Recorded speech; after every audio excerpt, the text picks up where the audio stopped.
And we thank God for helping us this far. You would agree with me that it's been a very wonderful time. How was our week? I hope you all had a productive week.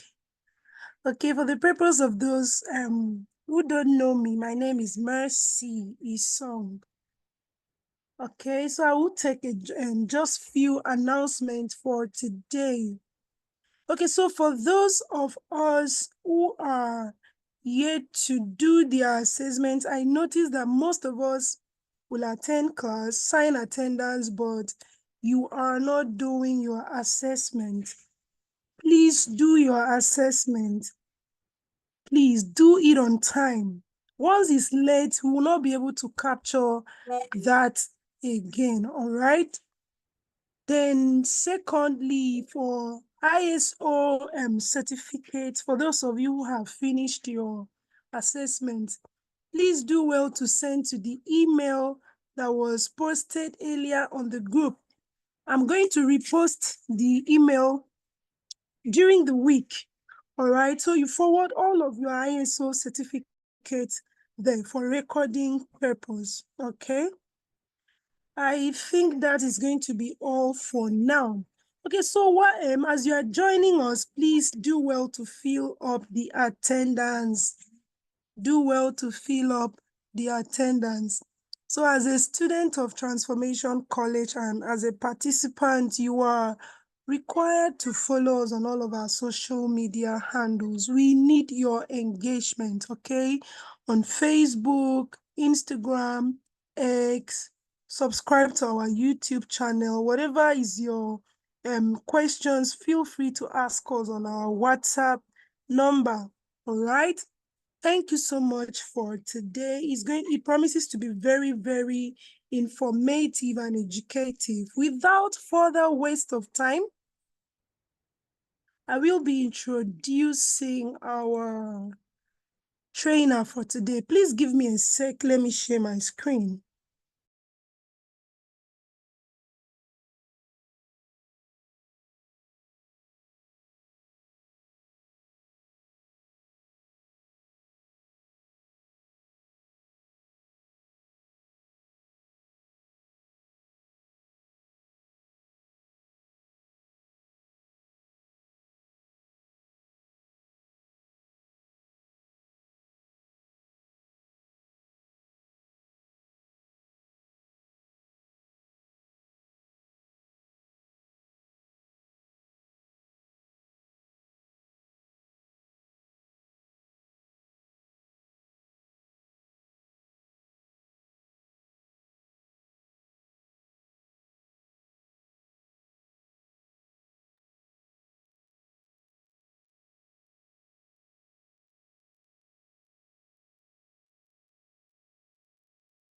Okay.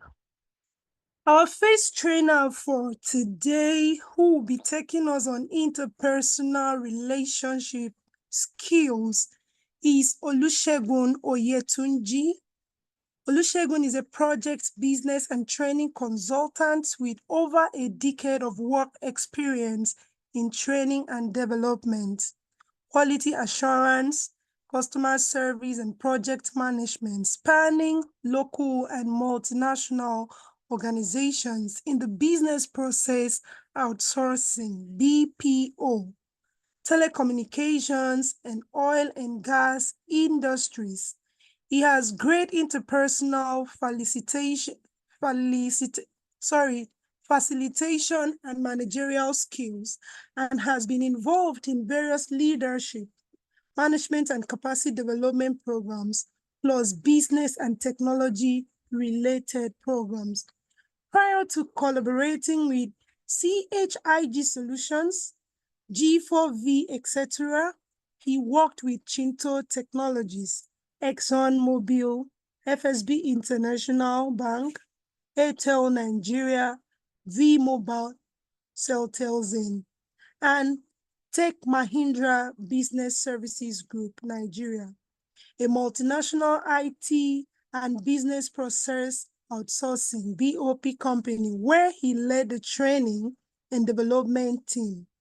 both in a functional and administrative capacity as a senior trainer, Africa-wide, and country training lead, Nigeria.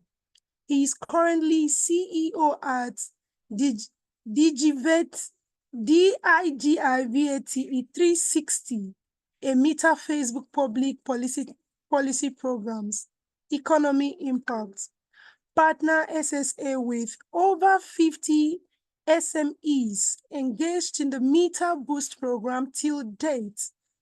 Director, Hub 360 Nigeria, and Executive Director, 10th J Africa, Rwanda, and Nigeria. He volunteers for courses related to economic empowerment and capacity building. He is a co-host of Networks Business Club Experience Session, a program that hosts business executives and captains of industries, presidents, Networks Business Academy, Alumni Association, and a member of the Full Gospel Businessmen's Fellowship International. With a clapping of hands in the chat room, please let's welcome Olatunji to take it up from here. You're welcome, sir. Please, you can take it up. Okay, good morning. Good morning, everyone. Can you hear me? Hello? Yes, we Mercy, can hear you loud and clear. Okay, good. Thank you very much. Thank you very much. Okay, good morning, everyone, ladies and gentlemen.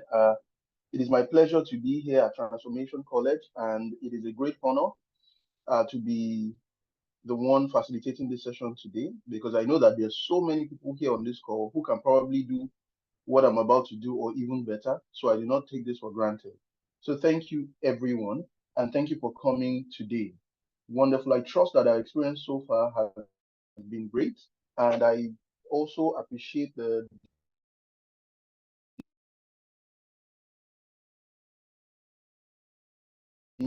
provost and everyone. It is not an easy work, so I say thank you and well done. Okay, without wasting much of our time, I'm going to go straight into our session for today because I know we are ready. And I'll try to make this as interactive as possible because this is what I'll prefer for us to be able to at least do what we want to do today. And if at any point in time you have questions, you have anything you want to ask, please use the chat button. And I'm sure at some point we should be able to also use the opportunity to speak, like maybe live during the session. So let's go. So let me just quickly go ahead. I can acknowledge a lot of people here. I'm sure more people are joining as well. I can see Adewale Oyekomi in the chat box session. Thank you. So please, if you're excited, just type excited in the chat. I know that we're warming up gradually, including me, myself. We're all warming up, but the whole idea is for us to be able to relate very well. And this is our first session for today. And I would like to, so if you are expectant and excited, just type excited in the chat or just type anything you like to type. Or you can type transformation.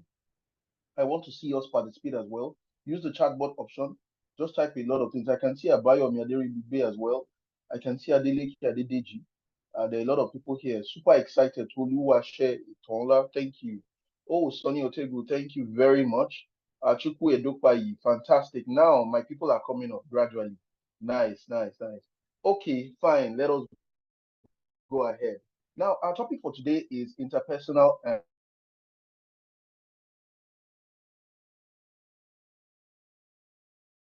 and relationship skills. And I'm sure that, however, we just want to go a bit further and see how we can go ahead this particular topic as well. So, basically, interpersonal skills just refers to the behaviors and tactics a person uses to interact effectively with others. And I want you to always note the keywords there. You see things like behaviors, tactics, interact, others. So that means interpersonal. It is something that you do that involves not just only you, but you and other people as well. So that is why the word interpersonal is very, very critical and is very, very important. Okay, we'll go ahead and talk about a few things as well, but it's good. Let us take a bit of theoretical definition and take it a bit further because some people like to read and understand what this is beyond just explaining it in a practical way. So we'll try to carry everybody along as well. When you use the word interpersonal skills, it goes beyond just you being an employee of an organization, a student in a school. Um, it also involves you, your relationship with your family members, because we all come from a family, your society, your community, your estate, where you live, interacting with people at the restaurant. It's not only just on business part as well, but it's a life skill that we use daily, whether we like it or not, whether we are actually observing how we relate with people or not. One way or the other, people are observing us. We are relating with people. So it's always good for us to also look at it beyond the fact that, okay, I'm just living my life and going. You must be deliberate about trying to develop your interpersonal skills, because these are skills that would help you to navigate life itself properly beyond just your profession. Okay. Now, bringing it back to the business setting as well, you see situations where there are relationships within the organization, CEO to employee relationship, HR to other people, departments. You have interdepartmental relationships. You have colleagues that are directly in your unit. At some point in time, some of us or some of you on this call, you've already grown in your career, that you started as an employee, maybe at the entry level of an organization, but you moved beyond that position and you were able to rise above and see that you now have to lead people. So your relationship will be not just with your colleagues at your own level, but you also relate with your bosses at the top, with your colleagues on the same level, and even with your junior co-workers as well. And the way you react and you relate with people is very important. So you need to keep this at the back of our mind, because these are characteristics and traits, attitudes, manner, courtesy, habits, behaviors, and parents, which helps us to communicate and maintain a relationship with others. Now, the type of relationship that you will now maintain with others will be perceived in different ways. Some people might see you as snobbish, depending on how you behave in the office place. Some people might see you as jovial. Some might even see you as, somebody who relates with others very well, who helps others. Some might see you as a very nice person, but your interaction on a daily basis is a continuous thing, would always reflect on how people will perceive you, not just perceive you, how people will perceive your other skills, your leadership skills, your technical skills, depending on what you do. You understand? Even if you're in finance and you deal with numbers, you might think you're an accountant that all you just do is punching numbers or bookkeeping and all that. But the truth of the matter is you need to communicate whatever work you're doing. Whether you communicate that thing verbally or non-verbally, it will determine how people will perceive us as well. And not just only perceive, to a large extent, it also impacts on how our career would also go. So these are things we need to take into cognizance as well. But let us move on swiftly and let's just go on. Now, there are various ways by which you can also develop, your interpersonal skills. But you need to note the following. It consists of a couple of things: effective verbal communication, effective non-verbal communication, good behavior. So that means there could be behavior that is not good. Your body language, very, very important. Sometimes we communicate a lot of things just by the way we react, just by the way we also, appear in front of people without even saying a word.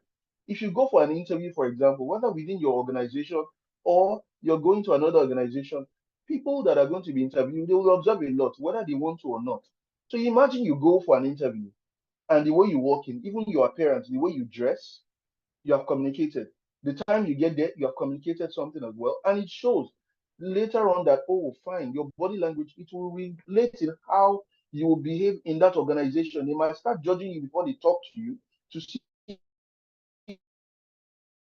how well you're going to fit into their organization, how well you're going to relate with other colleagues, and even their customers, depending on the kind of role. If you have a front-facing customer role or engaging with business stakeholders, so you need to keep all these things in mind, that all these things are very, very important. Another thing you need to note is, as the things that will help you develop, is being an active listener. And I know we have examples of this, especially for those of us who are also even married. And I'm going to use that example as well. But I'm going to ask some questions before we go ahead as well. If you know you're an active listener, type yes. If you think you are an active listener, type yes. Gideon is saying yes. You are very sure. This is wisdom is saying yes. Richard is saying yes. Mercy is also saying yes. Ah, okay, fine. At some point, I'm going to call on one of us to define what we think active listening is. Because you might be listening to somebody or hearing someone. There's a difference between hearing something and listening. And when you already asked the question now, if you think you're already asked the question now, if you think you're active, listening actively, Some people type yes, and we have 82 people here, but all the people that have typed are actually just not up to 20. So I can effectively say that yes, while others are listening, but those that typed yes, do you understand, in the chat box are taking it a step further to show that they are not just only listening with their ears, they're actively participating. Can you see what we are talking about here to an extent? So your actions will determine how you can say you are listening. Albert Afolabi, yes, as well, because you say you are listening, yes, I understand, and those that are typing are actively listening. We can use that as an example. So more people are typing now, and that means that there are more that are actively listening. Others are typing at this point. Don't worry, there's no price for saying yes, but at least we know that you've already typed and you're communicating. So thank you. All right, relationship management is very important. We'll touch on all this. Communicating using clear words. Clear words. So meaning that you just say something. You can be ambiguous for some things. There's one famous politician, I think Honorable Patrick Bayadman. I'm not saying he's not communicating clearly, but depending on who you're talking to, if you know you're talking to a particular audience, the way you relate with your audience, if you're a teacher, a trainer, a pastor, a reverend, an imam, how you communicate with your audience will determine how people will continue to relate with you. So imagine you come, you teach, you finish with them. After the sermon that you preach, some people will walk up to you because they want to connect with you. And because you've given out the right way to communicate and talk to them, you were not harsh on them. You know, the way you also spoke to them, the kind of words you used, to communicate with them. When you're talking to a 6-year-old, it's different from when you're talking to a 60-year-old. That could be the difference in how that child, when that child that is 6 sees you today and relates with you and say, oh, uncle, uncle, and come and say hello, daddy, like you ask after you from their parents when you go and visit. It could also be the difference of when they see you next time, they just, go into their room because you're already trying to relate with them using your words in a particular way. And this also affects how we develop our interpersonal skills. In addition to your pitch, when you're talking, emotional intelligence is very important.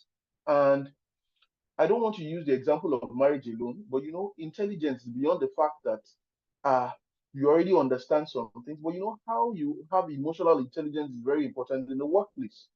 So somebody offends you, maybe in the task you want to do, and beyond even the offense, you guys are trying to do something and you're finding some of your colleagues quite difficult. You must be emotionally intelligent enough to understand that all of you are not on the same kind of personality type or the same wavelength, or maybe you are far gone in your career, and you must be able to extend grace to somebody who is just new or just joining the organization, and how you help that person to navigate his or her own, career within the industry. So these things are very, very important for you to note. And later on, as you grow in your career or in your business or in life, people would have good and great testimonies about you to relate how you were able to say, even though you were a manager at some point, but you were able to manage your subordinates very well in such a way that they felt that you had their best interest at heart. So these things are very important as well. So we talked about this in the workplace as well, and I'm sure we'll share examples. Can somebody just share an example in the chat option to say, okay, there was a time probably at work, or maybe even if you've not started your career fully, you can just share something briefly and say, at some point, just share a story that, okay, fine, you were able to at least use the effect of collaborating. And I want us to talk about collaboration because this is very, very important. Maybe you joined a group chat before and you found something positive by collaborating, or maybe you're an SME owner, a business owner, and you found an opportunity to say, okay, you were doing a business together, but because of the fact that you didn't have the qualifications to be able to go after a particular project or bid for a contract, but you were able to relate with other people, get other businesses together, form a consortium, relate with them, and tell them, see, let us go for this contract together. Do you understand? Yes, my company is small, yours is small too, but if we combine our strengths together and we apply for this and we bid for this, then we will be able to get this. And these are things that we should also think of in our environment. I'm sure businesses do this all the time, where they collaborate to get, a common result. So if you have that kind of story, I would want you to just note it down and say that you would like to share later on and remind me, and you'll be able to share something like this. Because for you to go and meet another business owner who is probably your competitor, or you see as a competitor, because sometimes we always classify different people in different ways. It takes interpersonal skills for you to be able to go and relate to that particular supposed competitor, speak to them, share the vision of the joint collaboration with them, and tell them that let us bid for this together and successfully bid, and everybody has a win-win situation. If you are the person that has great interpersonal skills, this will definitely help you. And you'll be able to think beyond just what your business alone will be able to do, and you'll be able to conquer more territories. So let us keep this in mind, because not just in the workplace, even in the business field as well, even if you're a business owner or even if you're an employee as well. All right. We'll go on completely and we'll see how this works. Now, we want to look at 12 key interpersonal skills necessary for employees. And you can write this down in the chat as well. So we can see an option here: growth mindset, adaptability, flexibility, empathy, communication, humility. Very important. And I'm listing them out deliberately so that it can ring in our minds. Confidence, very important. We already talked about emotional intelligence, resilience as well, authenticity, responsiveness, and collaboration. Now, these key skills all help you to develop as employees in the workplace for you to be able to thrive and be successful on your daily activities and your job. For example, we've talked about collaboration in the business setting. What if you have a project in your organization that you can share with another department as well, and you go to meet one of your colleagues in those departments, and you speak to them that, see, you're in finance, I'm in sales. Now, I know that finance and sales can be at loggerheads at some point, but you know what? This issue that we always have with delayed approval for this or that, or delayed invoice payments or things like that from a, let us find a way to make sure that these things work better. Let us develop a new initiative that will reduce our time to answer customers on this or process sales invoice, and I will help you with the information. But let us develop this standard operating procedure that will reduce it from maybe 2 hours to something that will take us probably 30 to 35 minutes. How do we do this? List out all the information you have. What are the bottlenecks you've been observing between sales and finance department? Sit down, write them out. What causes the challenges? What tools do we need? Do we need to talk to a manager to give us, some tools that would help us? Do we need a software? Do we need a CRM? Let us implement this together. We'll give you a model on that CRM. Another person will take theirs as well, department. And once we implement this project, with time, this objective of reducing our turnaround cycle of invoices or approvals for sales from 2 hours to 35 minutes will be better. And within a period of time, you'll see that this initiative you did, because you collaborated with another department, would help the organization as well, and would also improve your own rating as an employee in the organization. It adds to your personal development as well. And trust me, people will take note of this kind of thing because you stood up, used that initiative, related with another colleague in another department, and you were able to resolve that issue that was happening, or come up with a grand project that has saved the company a lot of time, a lot of money, or depending on what the objectives of the business are. So we need to think like this, because you cannot relate with somebody else. You cannot go and meet that colleague in another department, sit down and fashion this kind of opportunity or initiative around, then it will be a major challenge for your career growth. But if you have enough interpersonal skills, this will help you very well. I hope we are following as well. If we're following, please type yes. Please type yes if we're following as well. I would like to connect because I know more people are joining as well. Okay, thank you very much. Thank you very much. I'm excited. I can see Richard as well. Michael Kayode, Akim Adede Jolawumi. Wonderful. George Edopai. Thank you, thank you, thank you, thank you, thank you. Good. So let us go on and we'll see this. Now, ways to improve interpersonal skills. Some of us are already displaying this while we're here at Transformation College.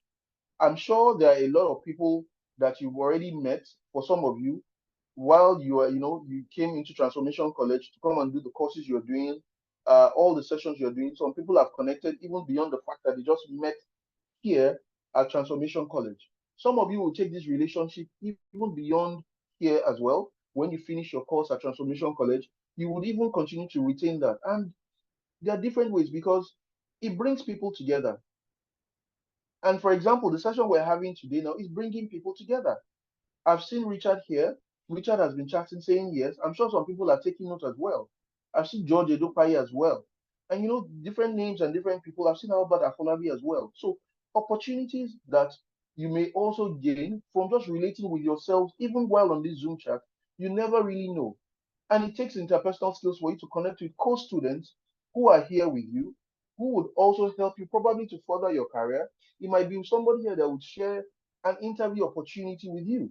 And that could be the next leap you're looking for. But if you don't relate with your people, or you don't relate with your co-colleagues, or you don't relate well with your, fellow students, how would you be able to get some of those opportunities? So this is an opportunity that has brought everyone together by making sure that you come for these sessions together, everybody registered, and you are also taking the courses together.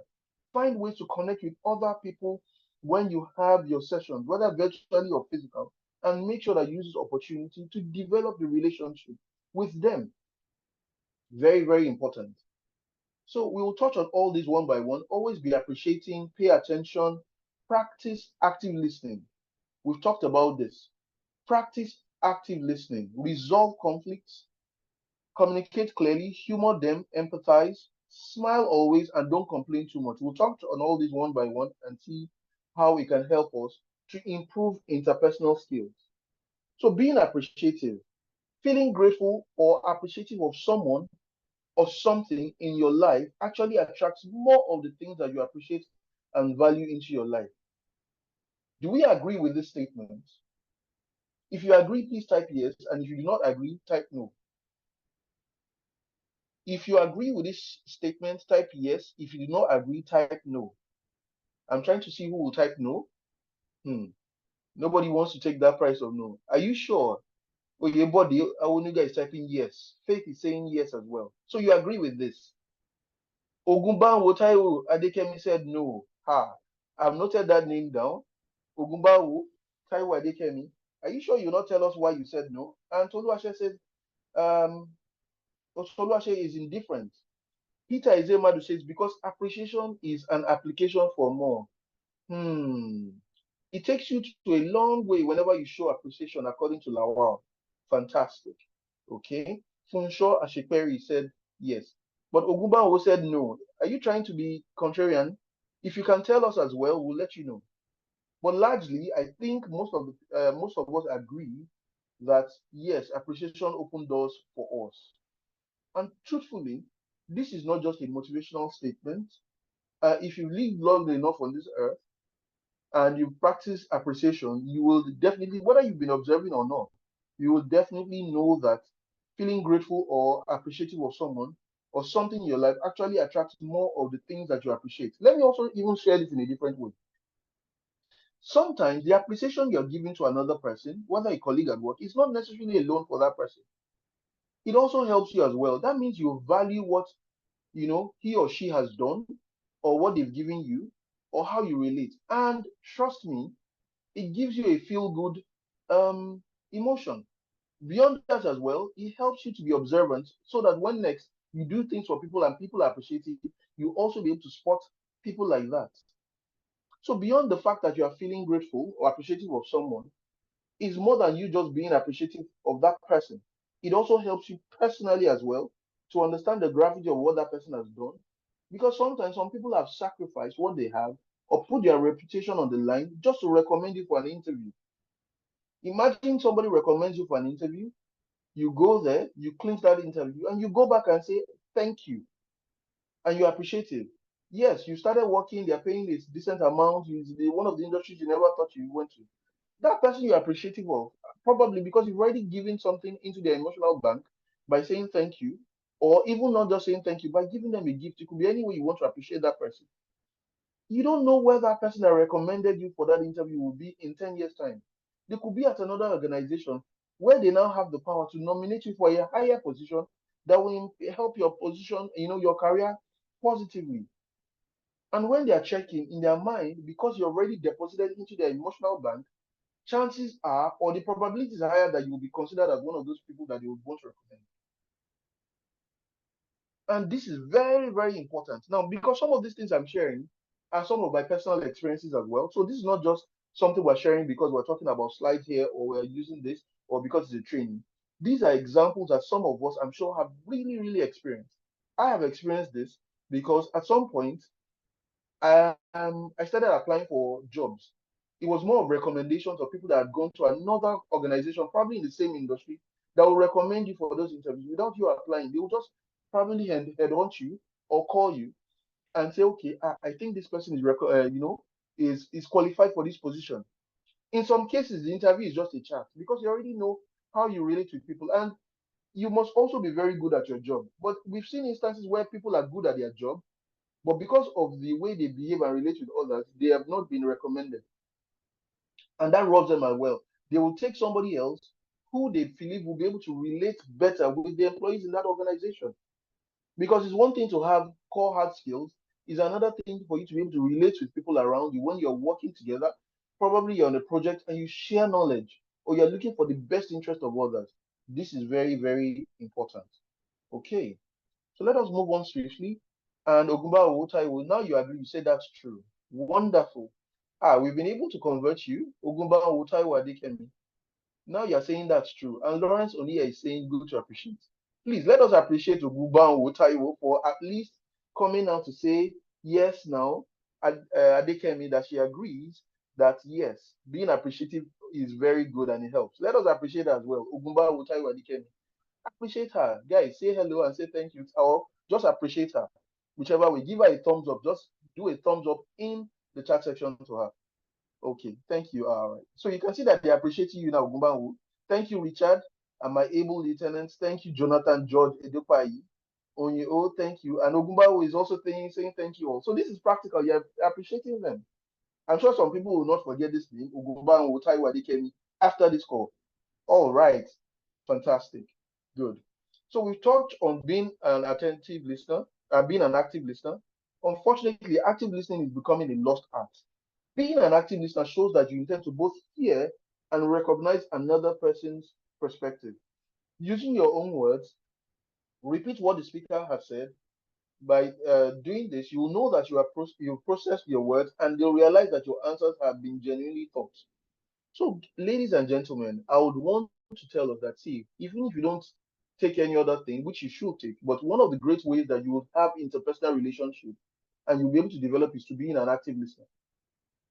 Now, for some of us that tend to train or talk, which is one of the things that I like to do as well, I would confess here that it took me a while to really, really master the skill of being active, being an active listener. It is very, very important and critical. If you don't take anything else, you must have the ability to listen to people. And active listening, you listen intently, you show them whichever way. Some in some cases, it's just by using filler words and saying, yes, I understand you, I hear you. Talking to somebody, if somebody is talking to you for a long and extended period, you must be able to use filler words to connect to that person, not just keep quiet. Even if you're on the phone and you're virtual, you might be hearing them, but they need to know that you are also listening to what they are saying beyond what you're just for them just saying. So you need to be able to do that practically as well. Now let us move on swiftly. Promote to get togetherness. Whether at the office or social circle, help people around you thrive by creating a friendly, cooperative environment. Treat everyone the same, not like they're part of a hierarchy. And don't act like one person's opinion is more important than another's. Don't gossip about your people or colleagues. When in the office, always consider your co-workers' suggestions. This goes without saying. All right. Now, resolving conflicts, settle disputes. For some of us here, we're already at the entry level of our careers. Maybe you're just coming out of school and you are going to get into the world of work and you're going to, start your career. Now, while you were in school, you had friends, the world of work is different from when you were in school, your family and all that. But you start your career fully and it's a different world entirely. Office politics starts to come up. You see the positive sides of people and the negative sides of people as well. People that are trying to, make sure that they are the ones that will be promoted. You will see so many situations. You will even have an opportunity to be the one to even resolve conflicts, regardless of your position or your title. When you see situations and you have that opportunity or that skill, because not everybody will be able to optimize for all the skills that will help you become a good person with interpersonal skills. Somebody, you will not be able to have all the character traits or the manners or the behavior, because we're all different and we have to be honest. Some people, their own key strength, their superpower might be in resolving conflicts, and they'll say, if you have any issues and people are having conflicts, please let us talk to Albert, or let us talk to Jonathan Edupai. You might be that one, and it might be that one thing that will make you shine in that organization, such that when conflicts arise, you will be the go-to person to call. So you need to know yourself and know what your strengths are and optimize for what you already have internally, and people will be able to relate with you. For some other people, is being a great communicator. You have the opportunity to be able to listen to people very well and communicate in clear, concise manner. Now, communication is one of the toughest things that you can ever think of. Communication, being a great communicator, has given people the opportunity to rise to become kings and queens, presidents of nations. Sometimes the lack of communication, or how do I put it, being a great communicator has given other people the opportunity to stop wars that could have even happened, geopolitical situations. Somebody is saying something, maybe one country is having a conflict with another country, and they want to bring negotiators to resolve whatever they're talking about. If you bring somebody who cannot communicate very well, even though they have the best intention, the war you are trying to avoid between nations might still happen. But some people have been able to use their communication skills to either defer a potential conflict or potential world war that might happen. And because of the way they communicated their position and their stance, what they have, those wars were quelled, or those potential wars were stopped. So it goes beyond the workplace, and these are skills that are very, very great, and we need to have this at the back of our minds. Communication is not just something you do, but it has to be effective, and there are different nuances to it. Verbal communication is using clear and concise language to convey your thoughts and ideas. We can never say this enough, because the fact that you know how to speak a particular language, let's use English language for example, but you are not using clear words to communicate what you want to say, you will lose the other person or the other people you are trying to reach. Very, very important.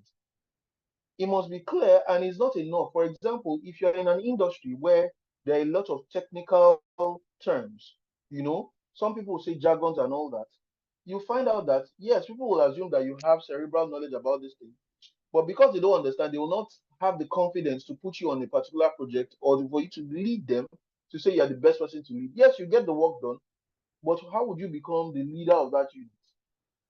If you find out, most times people that rise within their career, what separates them from their colleagues? If 10 people join an organization, they all have the same training, the same skills, the same opportunities to grow. At some point, some other people, what will make them rise during interview is their communication skills, and you find out that these people become the manager of that unit. Some people even come into an organization and they meet some people there, and because of their communication skills, it helps them to rise further and leave some of the other people in that organization behind. Okay, I can see Michael Kayode saying, I'm not a good communicator, but I can leverage what I can leverage on to improve. What can I leverage on to improve my communication skills? Fantastic, Michael Kayode. So, as you can see that we're talking, one of the first things you've done, you've come to Transformation College. You're already taking this particular course. You're not just taking it, you are active as well. You're not just active, you also observe some things about yourself, and you've said this. Maybe somebody has given you a performance review, or you yourself, you already observed that you need to improve on this. Now, one of the steps you've taken is by attending this session. You're already communicating something to us. You might think you're not a good communicator. You might actually be good, but you might need to improve. Maybe the knowledge of what you are trying to communicate is a factor. Now, I'll give you an example. Different people have worked in different industries and different fields, but they find themselves in a position whereby they need to talk about some particular subject matter area. Now, you find out that they start to struggle because, yes, they've read a book about that stuff, they read the article that they want to go and deliver a paper, but because they've not had the lived experience or the practical experience, it's difficult for them to communicate it. Now you're an entrepreneur, you're trying to, or you want to motivate some people to become entrepreneurs. You want to tell them how, they can start their business and all that. Yes, you can go to school and read about it. You can read articles, watch YouTube videos, talk to people. But if you're an entrepreneur, for example, and you run a business in Nigeria here, let's use our context of it. I know that there could be people from other places, and you know the terrain you're talking in. Maybe you're actually in your Q3 of your business cycle. You've seen what has happened in quarter one, quarter two, and now you're in quarter three, and you're going to a particular conference, and they've talked to you that you should come and talk to them about doing business in Nigeria, especially in your industry, maybe in oil and gas. You know that it's one thing for you to read articles. It's one thing for you to be an employee even in an organization that is in that industry. But if you're the one taking decisions about how the business would either still be relevant or not, when you mount the stage to talk or you take the microphone to talk, clearly the practical experience you had will give you the opportunity to be able to share what you have lived, what you are going through. And trust me, people will be able to connect with you because people will be able to see through. They'll be able to connect with you from the audience. Now, good communication skills like English language can help you to an extent. You have oratory skills, you can talk, but also being a subject matter expert helps with your communication skills, and not just communication, your interpersonal skills. So having that practical knowledge, you understand, Michael Cardi, of what you want to talk about, if we're talking in the professional setting now, helps you. And if you feel that there's a deficiency in that part, one of the things that will help you to be a good communicator is to go and study more or learn more or to go and volunteer in that industry. Once you do that, it will give you practical nuggets that you'll be able to add into your theoretical knowledge of that particular area or whatever you're trying to communicate about. Marriage is another example. Now, I wouldn't want to go into that because it's a very contentious, example that people use, but we'll touch on it. Some people will tell you, before I get married, I want this, you communicate. But when you are married and somebody says, come and talk about relationship or marriage, 5 years is different from 20 years. And when some people come, they say, you want me to talk about marriage? No, I'm not ready yet. Or when you come and talk about how, you are parenting your children, it's also an example. You can read about it in books, but when you're a child, you have children that have scattered the house, that you have lived with, that you have seen how they behave, you've taken care of them, they're waking up 2 a.m., 3 a.m. When they call you to talk about parenting children, maybe in your school, children's schools, there's a different way that you'll be able to communicate. And you don't have to have, how do I put it,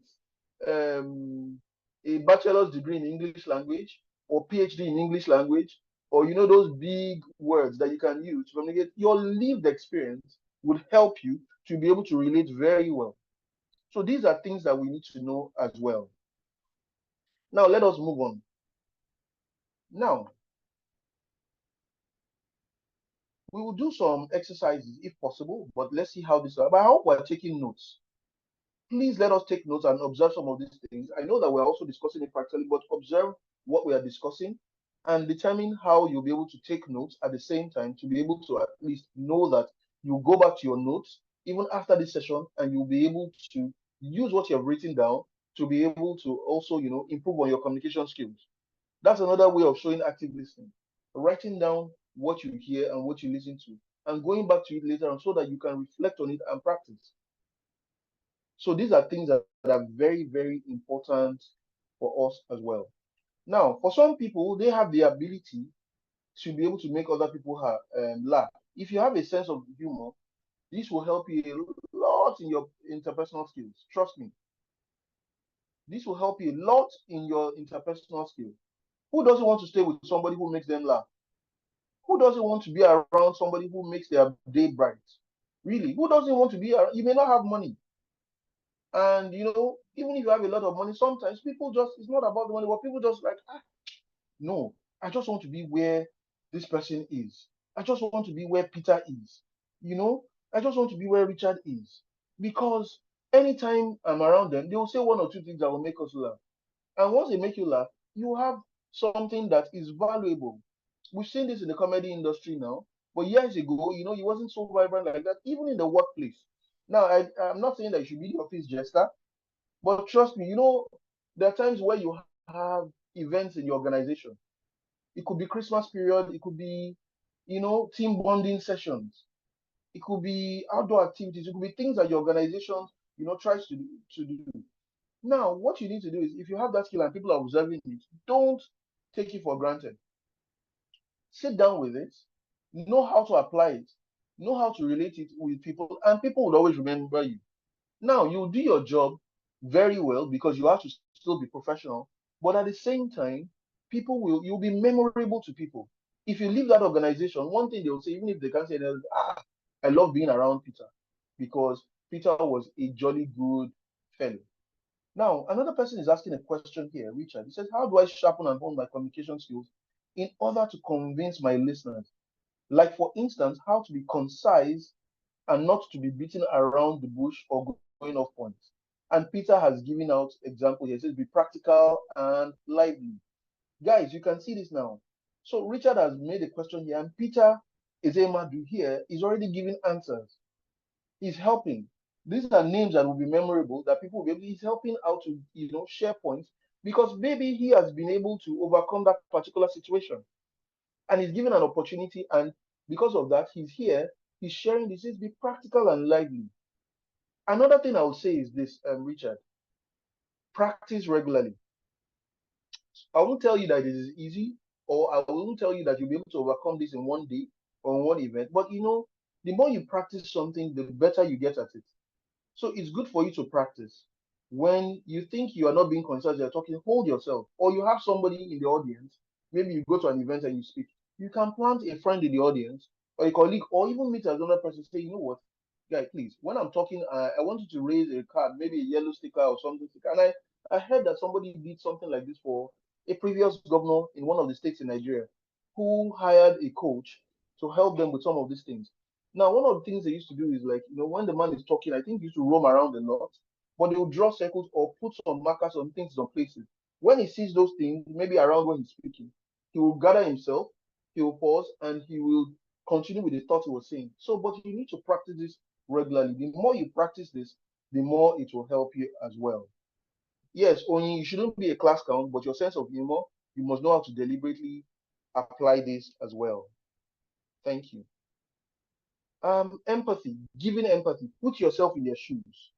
When it comes to praise, don't hold back the applause. If someone has done something you appreciate, no matter how small, thank them for it. Even if you forget to thank them instantly, and you remember a week later, send a chat, send a text, or a call.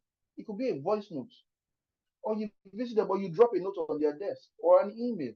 Just practice it. Even if it's 1 year after somebody has done something, try to warm up the conversation and do it. It helps you more to develop. Don't think that because that particular person helped you at a particular time and is already 12 months down the line, as long as you remember about that point, try to do it. I won't say it's easy, but that's how you learn and that's how you get better. Okay? Always smile. This is very important. Always what? Always smile. Now, if you are somebody that when they see your face, tension drops from them, and when you're talking, you're smiling, it makes people feel better. Even you yourself, it makes you feel better. And don't forget, we're talking about interpersonal skills. Some people believe that it's only how they talk or that communication part is good. But your mien, your disposition, your body language, your appearance, or if you're somebody that smiles all the time, unconsciously, it reflects on people. Consciously, even for some others, somebody will say, I've noticed Grace. She always smiles. Grace always smiles. Okay, and once they say this, it might not be the fact that okay, it's something that you have to now every day now be smiling, even when you're because you also have your days that you're off. But when you have that opportunity and you smile, it conveys, a sense of warmth. It lets people feel at ease. It draws people near to you. It helps people, be calm. And even yourself, when you're smiling and you're smiling a lot, when you want to talk and you realize that okay, you're trying to talk to people in front of people, it shows in your tone and in your pitch as well. And this is very, very important. I like this example that Peter Ezemadu was giving here. He says, I started teaching kids in primary school since 2013. till now, and I've come to know that all this because I'm speaking through experience. You're on point, sir. Thank you very much, Peter, as well. Michael Kayode says, thank you so much. I have got a factor that I need to work on. My factor is that I read and I study a lot without practical. Fantastic. So now you have found out that this is a potential issue, Michael Kayode. And I hope this session has been able to unlock that for you. It will be a good thing to also share your testimony later on when you start to work on this with Transformation College to say, because I attended a session and maybe the facilitator helped me realize it, and my colleagues as well, because not just me facilitating, other people are also helping. You can also share testimony when you start to do this. So the practical aspect is also important. Now, another tip you can do, Michael Kayode, is this. Depending on what you also do, there are situations whereby you want to present something and you have control over that presentation. You can even use videos of somebody who has gone through that route, and you'll be able to complement and supplement. In fact, sometimes I've seen situations whereby somebody had to go and develop something, but I think he brought out a colleague who had practical experience of something, and they co-presented that paper together. He was able to share an experience and say, I want to share someone's story here to corroborate what I want to do. But instead of me sharing that story, I brought this person here as well, and he called the person on stage and told that person to share his story. Imagine, he's the one that they called to present, but he brought somebody along to be part of his presentation at an event. I've heard somebody share this tip before. And because he was allowed, because you don't see, ladies and gentlemen, the goal of being relatable to people is not just for you to show that you are the most knowledgeable, or even if you are, you understand, or you are the one that will be the best to convey this. Bring other people around. And it takes someone with great interpersonal skills to have that confidence to say, yes, I'm the one starting this presentation. I'm going to call my colleague, Joke, to come and share her story while here and give her maybe 5 or 10 minutes out of my presentation of 1 hour. And once they share it, it adds to your own perception. It adds to the fact that people see you as somebody who can actually present what they want to learn. And the goal is, what you're communicating to those people, what you're delivering is that I have your best in their interest at heart.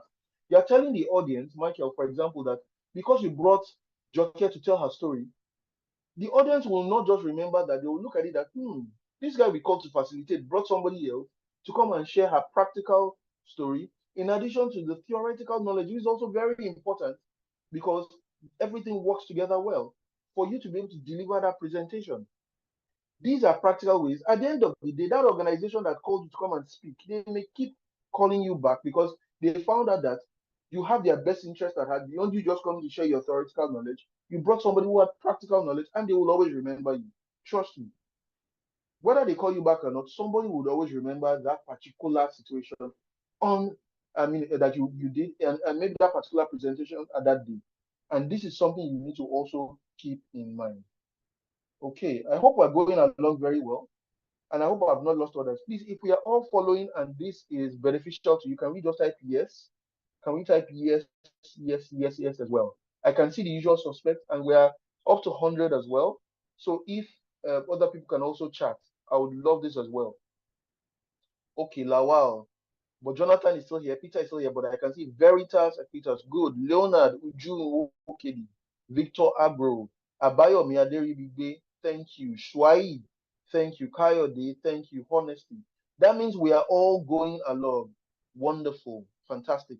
Thank you for the feedback, guys. Oh, yes. I can see a lot more people are chatting now. Faith. Yes. Jeff is saying yes. Now. Good. Wonderful. All right. Benefits of strong interpersonal skills. We already talked about this. It helps you build stronger connections, develop deeper and more meaningful relationships. It enhances professional success. It improves teamwork, leadership, and career opportunities. Guys, this goes without saying. Very, very important. I'm sure I already shared an example of how some of us, even me myself, I'm a practical example of that I stopped doing interviews at some point in my career in the industry that I worked in at first, where other people that just went to other places started calling us.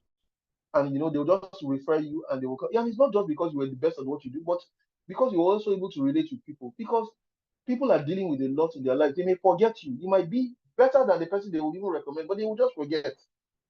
Your skills might even be much more, honed. You might have more certifications than somebody else that they will recommend for the job that you are actually the one qualified for. But because that person always keeps in touch, says hello, and things like that, they'll just remember, it's Shegun.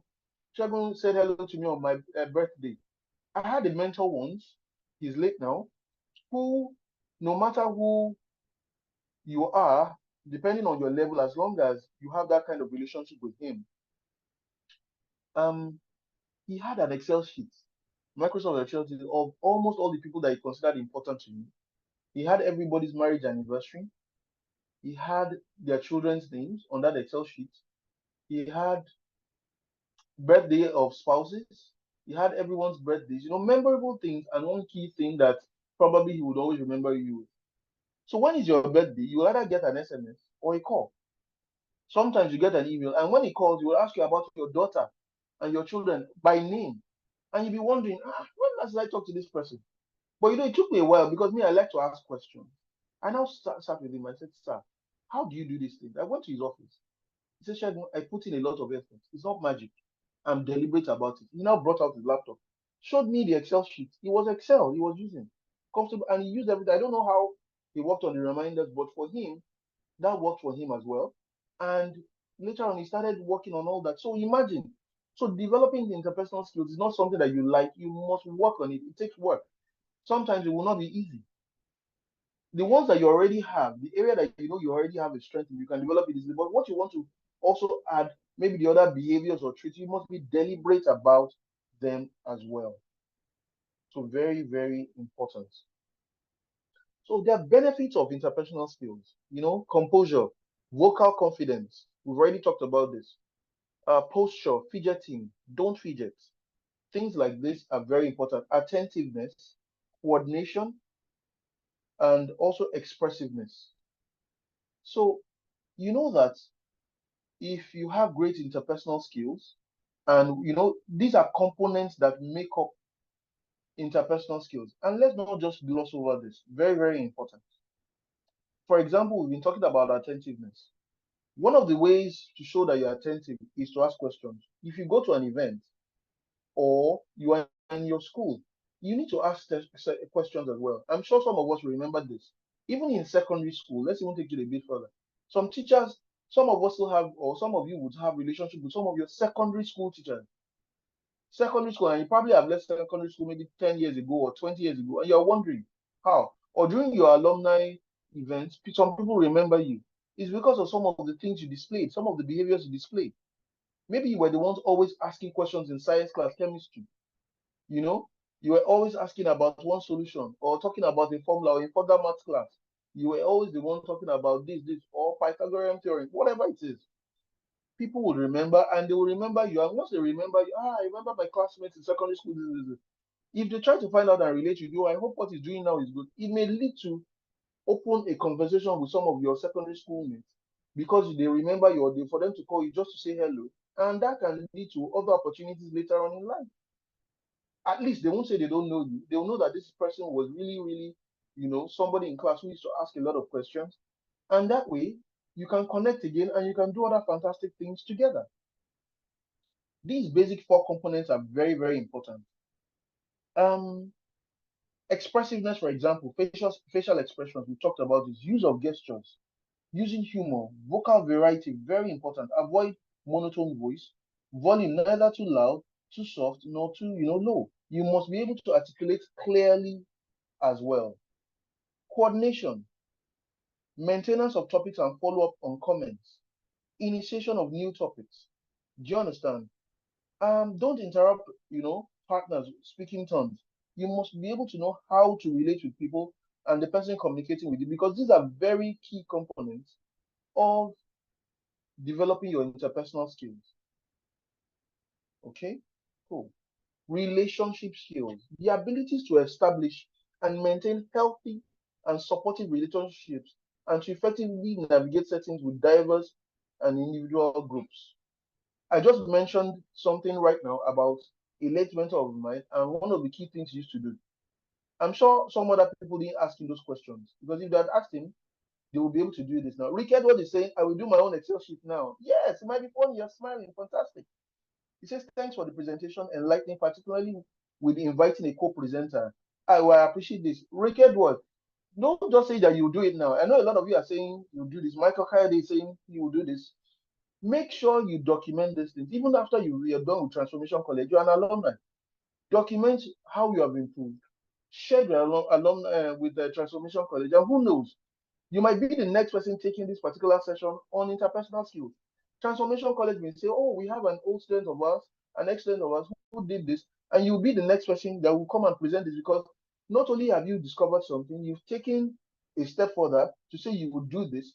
You went to the practical, you followed up with it, and it started working, you got feedback, then you give that feedback to Transformation College as well, to let them know that you actually got this particular nugget here, you practice this, and it has improved you. Not only that, they will also remember you and say, would you come and like to, would you come to, would you like to share your testimony? Would you like to share how you did this? And they might even call you on one of the sessions to come and share this. So it's very, very, very important. Edward, let us note this very well. And I'm sure Edith and Mercy are picking this down. All those that are saying that they will do this and that, please note their names. Note them, and you can follow them, note their name. Richard was saying you do his Excel sheet. Make sure he shares his Excel sheet when he has started it with somebody. Somebody should hold him accountable. Don't just say here to make us good. Transformation College should hold him accountable to that, and note it. Yes, so Jonathan, I know you're smiling, but it's very important because ladies and gentlemen, we can come here. It's a Saturday. We've talked. We can share this. But if you don't practice these things, it will just be another day that has gone. It will just be another presentation. It will just be another PowerPoint skills. It will just be another person that wore suit and is talking and speaking English. But you must be able to go back and implement immediately. Very, very important. Let's move on swiftly because we have quite a number of things to still touch. And I would want us to also share, because I like to be very interactive with people as well. And Mercy or Edith, at some point, if we have an opportunity, I would like to give the microphone to one or two persons just to be able to at least share one or two things. So please let us be on standby when we call for that as well. And please let me know how we're doing with time as well, Edith. Thank you for bringing this session together. Now, relationship building skills for work. I know that we're talking about work here, but please know that this is practical to your life. Communication, we've talked about this. Empathy, we've talked about this. Adaptability, we will touch more a bit. We talked about emotional intelligence, self-reflection. Michael Kayode just gave us an example of self-reflection. He told us the area, he said he found that, oh, I read a lot. And please, there's nothing wrong with reading a lot because you can tell stories. In fact, it's not as if there's nothing wrong. It's even a very good thing that helps. He says he reads a lot, but the practical part is what he doesn't have. Now that you have read a lot is good. You can always collaborate. Remember we talked about collaboration. You can also collaborate with people. This is 2024, guys. Things can be changed. You need to turn, the status quo on its head. You need to change how you also build whatever you do, what you're in your workplace. You need to learn to work with people. That is the essence of interpersonal skills. It's not always a one-man thing or a one-man show. Teamwork, we've talked about this. Can somebody share an example of adaptability, how it would help to build relationship? And can I give somebody an access to do this? If you'd like to share how adaptability will help with relationship building, can you just raise your hand and let's see whether we can give an opportunity to somebody. Edith, Madam Edith or Mercy, please let me know. Can I go ahead and do this?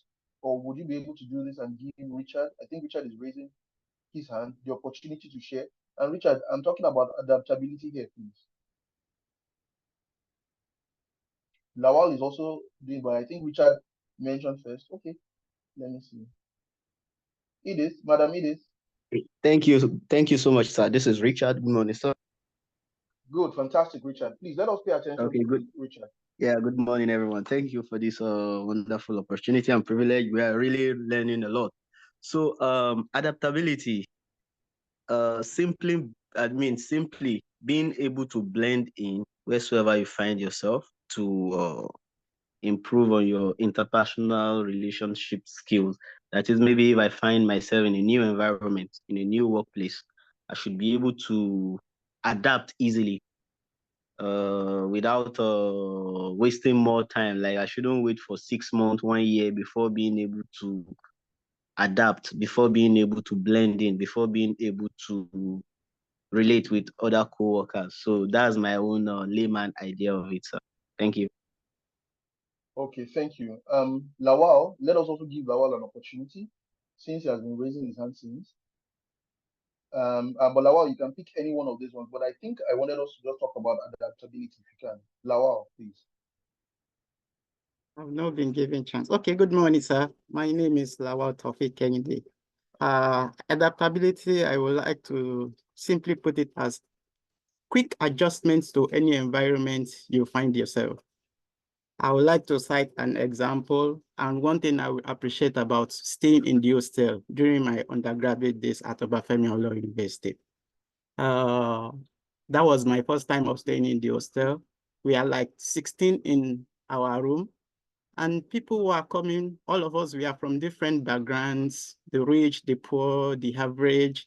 So initially, it was very hard, but with time, we get along. Initially, everybody, you keep your things, you don't share with people, you keep, we had issues, fighting, but after first semester, second semester, we became best of friends, everybody adjusted, and even till date, we are still in contact with each other. And that is, I think this is a good example of adaptability. Okay, fantastic. Fantastic, fantastic, fantastic. I can see more hands raised, but let me just quickly go to the comments. Peter Izemadu says, I think I will hold Mr. Rick accountable should in case he forgets. God will bless you. Can we just say God bless Mr. Peter Izemadu? Thank you. Very important. Please help us hold him accountable. I just don't want us to just chat in the chat section and just do this. You need to hold him accountable. And Lawal, thank you for the wonderful story you just shared about how you adapted in Ife as well. Somebody is saying great Ife here. I do not see it to Richard because there's a university and there are other universities, and I don't want to go there. But just imagine, I'm the one here now, and I went to the university, the one and only University of Ibadan, and every other university that we also that are claiming to be the university. So because I'm the one here holding the mic, I'm sure they thought about it that somebody from University of Ibadan is coming. While the great people will be in the comments and they will just be there. I know that provost and dean went to Ife, but I want to believe this is one of the reasons because I went to University of Ibadan. Maybe that was why Caleb said, let us call this man, let him come and facilitate this session. So Ife people, stay behind. God bless you. Okay, so very, very important, very important, very important. God bless you. Thank you for saying God bless you, Peter. Please, let us help thank Peter. God should bless him because he's going to hold Rick Edward accountable. Okay, and thank you, Mr. Lawal, for that commitment to follow me up. Not just Mr. Lawal alone, all of them, all of us are following up, Mr. Rick Edward.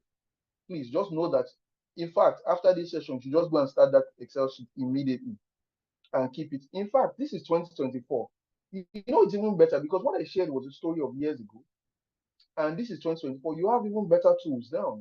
Your phones, software, so many things that can make things, and don't do a lot at a time. You need to take it step by step because we can be overwhelmed when we try to do a lot of stuff. Do you understand, Mr. Rick? Take it, even if it's just 10 people. You can even start with your family members, cousins, aunties, uncles. Before you even think of colleagues or what, start. People that have been in your life longer. How many of us sometimes remember that is your uncle's birthday or your cousin's birthday? Probably thank God for Facebook or this that will just remind and say, hey, but if that's your audio, you can also use Facebook to send reminders, automate some of these things. But you can also be deliberate about it that, okay, for my workplace, this is how I want to do this and this. In fact, some people, they don't even call, they just automate SMS. At some point, I think I know somebody that did something like that. You know how banks do this, but even an individual, SMS, just, or trigger some things. There are some things that you can even automate without you, manually doing this if you don't have the time, because some of us might be very busy. But if you are deliberate about it, you will do it. In fact, for some other people, it is their executive assistant or their personal assistant who reminds them that there are some critical people who are our customers or key account holders. These are our top 10 customers. You said that every other month you just call to appreciate them or they're doing something. And the CEO might decide, the top 10 customers in terms of volume of what we do are the people I will try to reach out to on their birthdays and just say hello. These things are very, very, very, very important for us to be able to navigate properly. Okay, thank you, thank you. Now I noticed something as well. I noticed only the male people have been talking more. I also noticed that two people will give the opportunity to a male. We would like to have a woman or female share a story or share something that can help us, develop relationship building skills.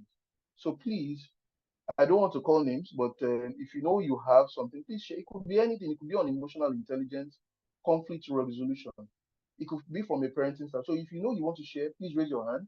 If you're a woman and this is 2024, please would like to hear from you as well. So not just the Richard, because all the name I'm seeing here is Jonathan, Richard, Lawal. But we have Ella here as well. I can see Desola is here, Grace is here, Helen is here. Would you like to share something? Do you want to raise your hand, or do we just give you the microphone and ask you to unmute?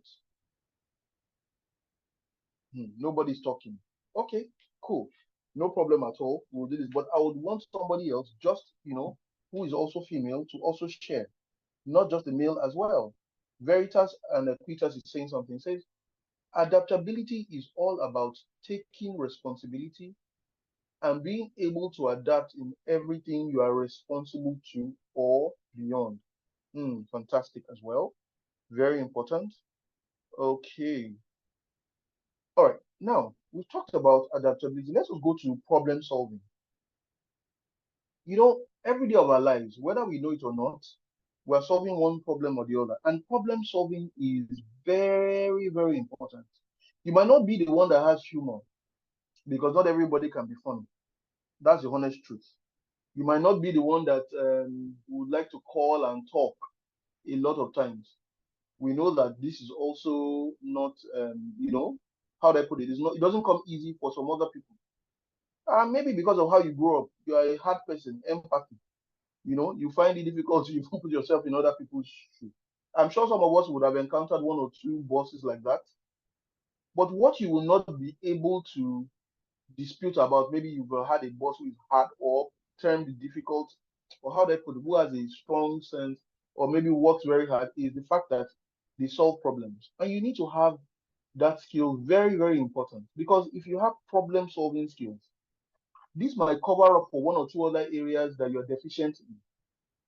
Now, in an organization, you know that when there's a problem, where nobody knows the solution to it, there are some people that they just know how to think critically and know how to either get some, even in our lives, you probably have that friend or that colleague that says, let me use another practical example. Maybe you have car issues.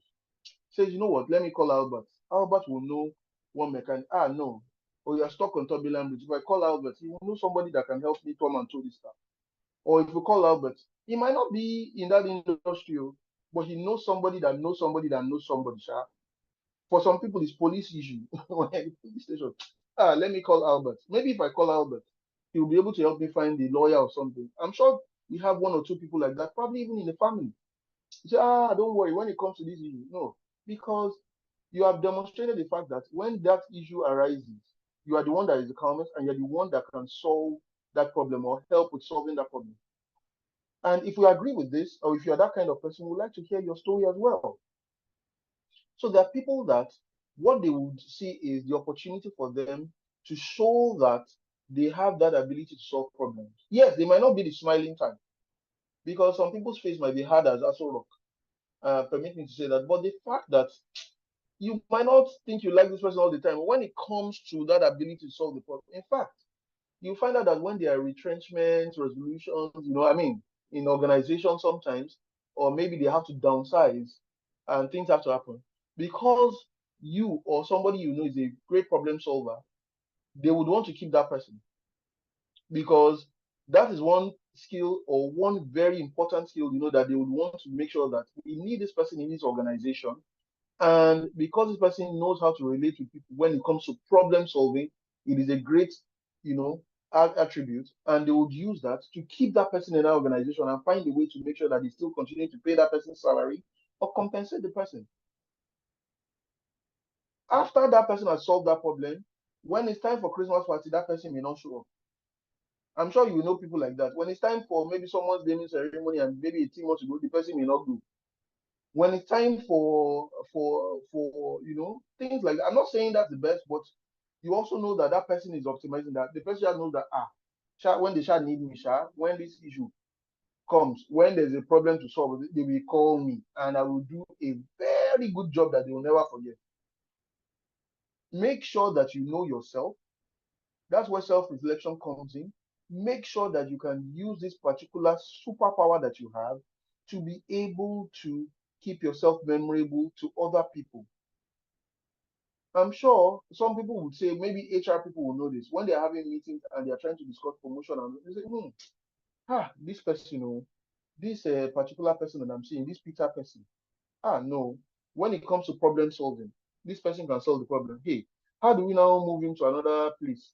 How do we transfer him to this subsidiary? Because this one, they would even create projects for some people. Have you seen situations where, well, let me share my own example. I've been in a situation during a particular period of my career where, based on some of the things we're doing, we had to create, projects that sometimes, and I would always be part of the project team because I had the ability to always bring people together, to communicate with them, to ensure that we all achieve that common. And when my line manager would always say, please, there's a company-wide program going on. Please, I want Shegun to be part of that stuff. Sometimes you are not paid for it, and not everything. And that's why some people, you see opportunities within the workplace. If you have the ability, if you have the time, and if you add to your career, if you will not take, even if you would, add more responsibility to you, I would advise that you consider taking such opportunities. Not everything will lead to money immediately, but it will give an opportunity to hone your skills. And once you see that you are that kind of person that can help, you're always willing to help to solve problems or be part of the projects. Later on in your career, it might not be in that particular organization. Somebody somewhere might remember and they will recommend you somewhere else. Or for you as well, it could be that because you volunteered for that particular project, what you learned on that project, it could be a certification that they will give to you. It could be something that maybe they will fly in a trainer from somewhere to come and give you core hard skills.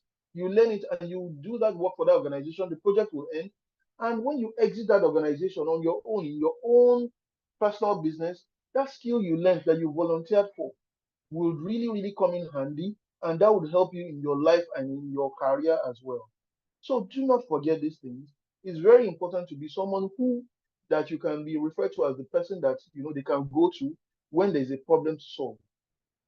They would always look for you. Don't be the one that they always say, you are not, memorable, or they can't remember you, but you should be the one that they will never forget. And that's because you will do a very, very good job. And just reading what Peter has shared here as well, says an adaptable person in the workplace can keep up with moving priorities. He said moving priorities, meaning priorities can shift. Very good. And I like that word that he used, moving priorities. You might have a situation where your key targets have been set for the year. You already have your key objectives, results areas that you need to work with. KPIs have been distributed around team. We have business objectives for the year. And you move into, the last quarter, December, you're about to fire on for 2024. All of a sudden, maybe in the industry you work, it's an industry that is very, maybe regulated, and your regulator just brings out a new policy. Or forex issues, as we are even talking about right now. For a lot of us, whether you're a business person or you employ anything, forex issues happen, whereby maybe the cost of a dollar today is now much more than what you anticipated or planned for. But somebody who is adaptable will go on their thinking cap, sit down and say, you know what, fine, yes, we projected to make $1 billion this year.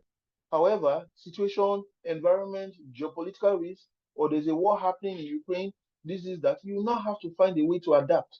You strategize. Because what is happening, there are some priorities that will shift. You can no longer ship to Ukraine, or maybe the goods that are happening, power sector, cost of diesels, a lot of things. You can no longer produce this particular product. You want to have a new product that you want to, like all of you have worked on it. You've already done the strategy. You've already worked on the prototype. You've already bought one or two equipment to the factory.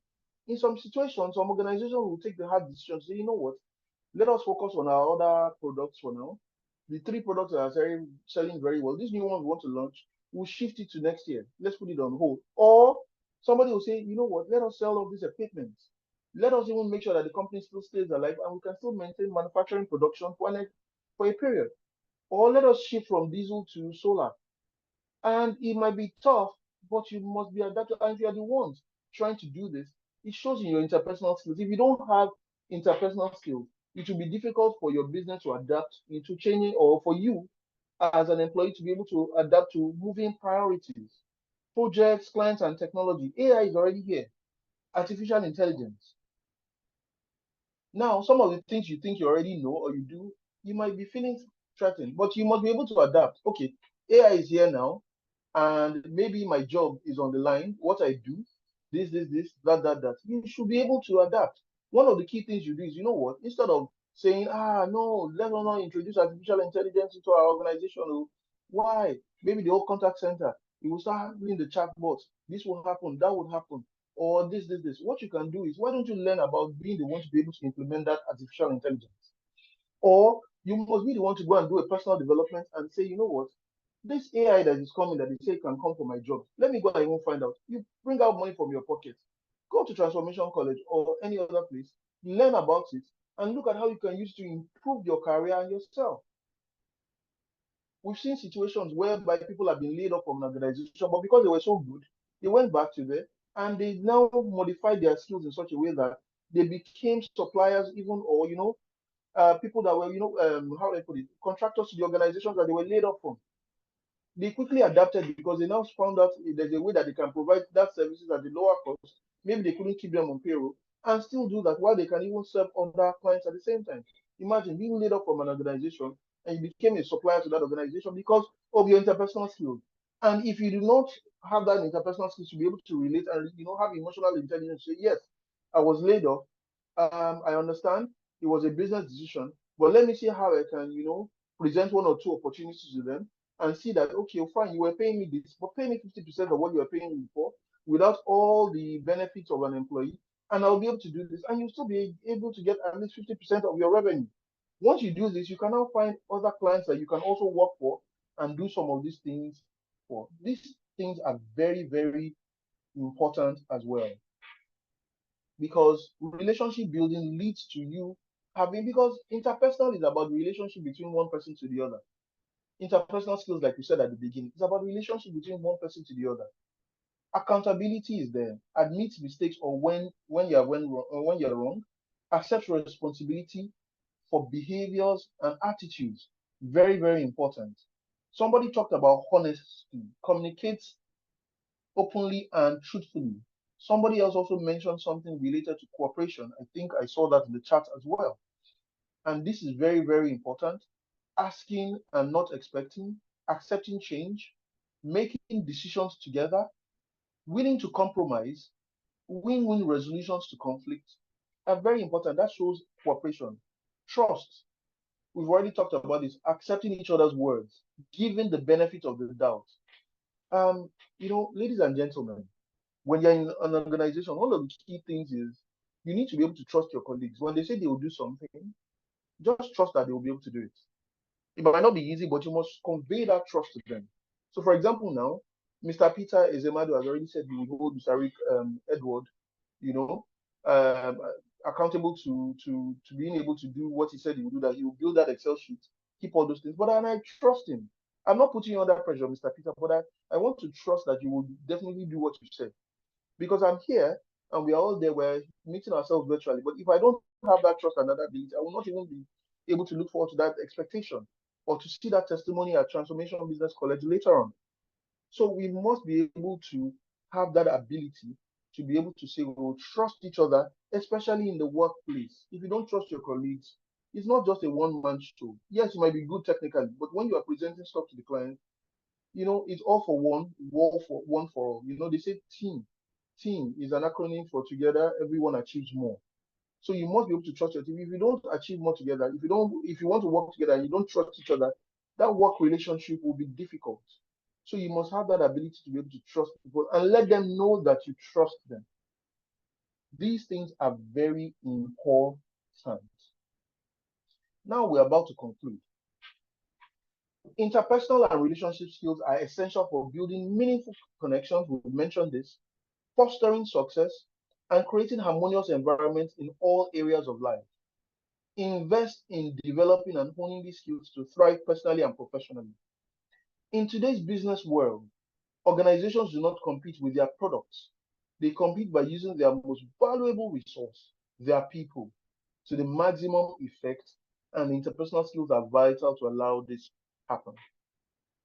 And while we are concluding this, we need to always have this at the back of our mind that one of the greatest things that we will need to do for ourselves is to develop our interpersonal skills. It is so important that, like I said, whether in your family, whether you're a father or a mother, how you relate with your children matters a lot. How you relate with your spouse matters a lot. You're in a marketplace, you're in a religious setting, even politicians during elections. Politicians, I know we might not like to use some of these examples for some of us, but truthfully, in the world of politics, what makes people rise? Their interpersonal skills are really high. You may not like some people, but you can study some things about them. Hello, do we agree? You might not like some politicians, but there are lots to learn. You can learn from people you like and people you don't like. If you agree that you can learn from people you don't like, please type yes in the chat box. There are people that you don't really like how they behave, you don't like some things, or you don't like their value systems, but it does not stop you from learning. Lawan says yes. Michael Kaide says yes. Onyi O says yes. Albert Afolabi says yes. Veritas and Akuta says yes. Yes, you don't necessarily have to like them, but you can observe them from a distance. Augustine Okafor, yes. Observe them, learn what is good about what they've done, or what you think that how they relate with people. Well, somebody said I can learn from Ashiwaju. It's not me that said that, that's Toluwani that said so. I didn't mention names, but all over the world, there are different, presidents all over the countries, not just even presidents, but learn a lot from them. Some people might have poor character, but you can observe some things, pick only what you want to pick, and discard the rest. That's the truth of the matter. So this is very, very important that you will learn to learn from people, and that would help you a lot. And I'll leave us with this statement by Richard Bach. He says, every person, all the events of your life are there because you have drawn them there. What you choose to do with them is up to you.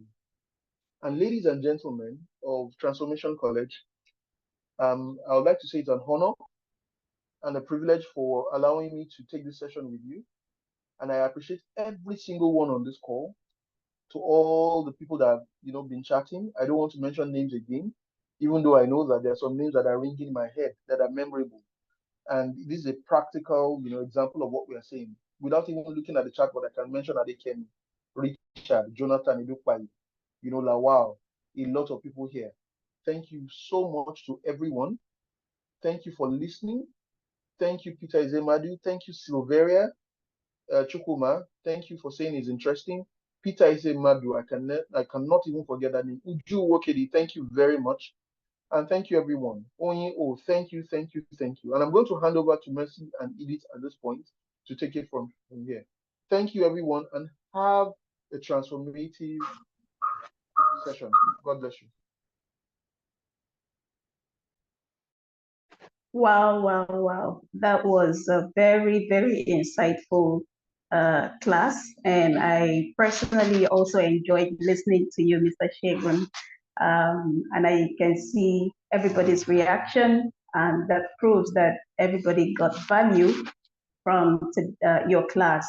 Thank you so much for sharing your time with us and for being with us in class today. We do appreciate.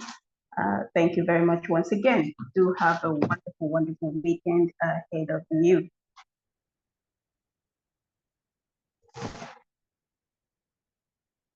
I hope I'm audible enough.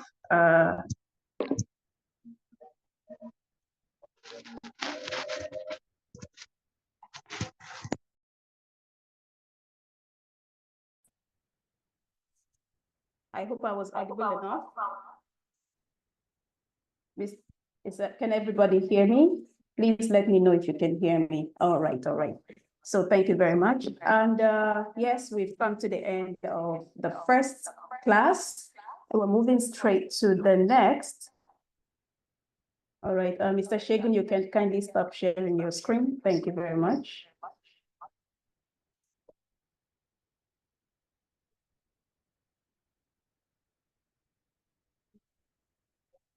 All right, we'll go straight away to introduce the next trainer we have this morning.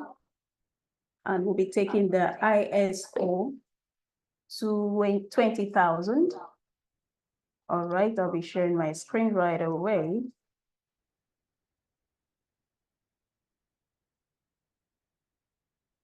Okay, so ladies and gentlemen, we are proceeding to the second class this morning, and we're taking ISO 20,000, that is IT Service Management System. The trainer we have this morning is Ahindero Dahunsi. Okay, Ahindero is a highly accomplished professional with expertise in information security management systems and IT service management. He's proficient in ITIL v4, COVID-5, and a lead auditor certification in ISMS and ITSM. He brings a wealth of knowledge and experience to the field of IT governance, security, and service management. Ladies and gentlemen, let's appreciate him in the chat box as we welcome to class Mr. Ahindero. Thank you for joining us in class this morning. You can take it up from here, please. All right, good morning. Good morning, everyone. I believe I'm audible. Can you hear me, Edith? Yes, we can hear you. All right, good morning. I'm happy to be here. Thank you for having me here. So the next 1.5 hours, we'll be talking about ISO 20,000, which is IT Service Management System. If you allow me, let me share my screen now.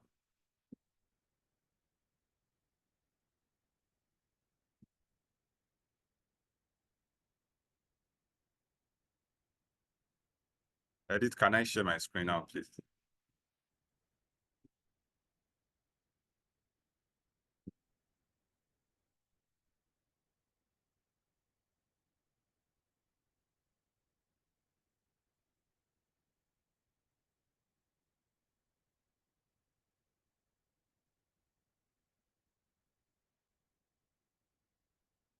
All right, so we want to talk about ISO 20,000, and we'll be focusing more on IT service management system. And I want to assure you of something.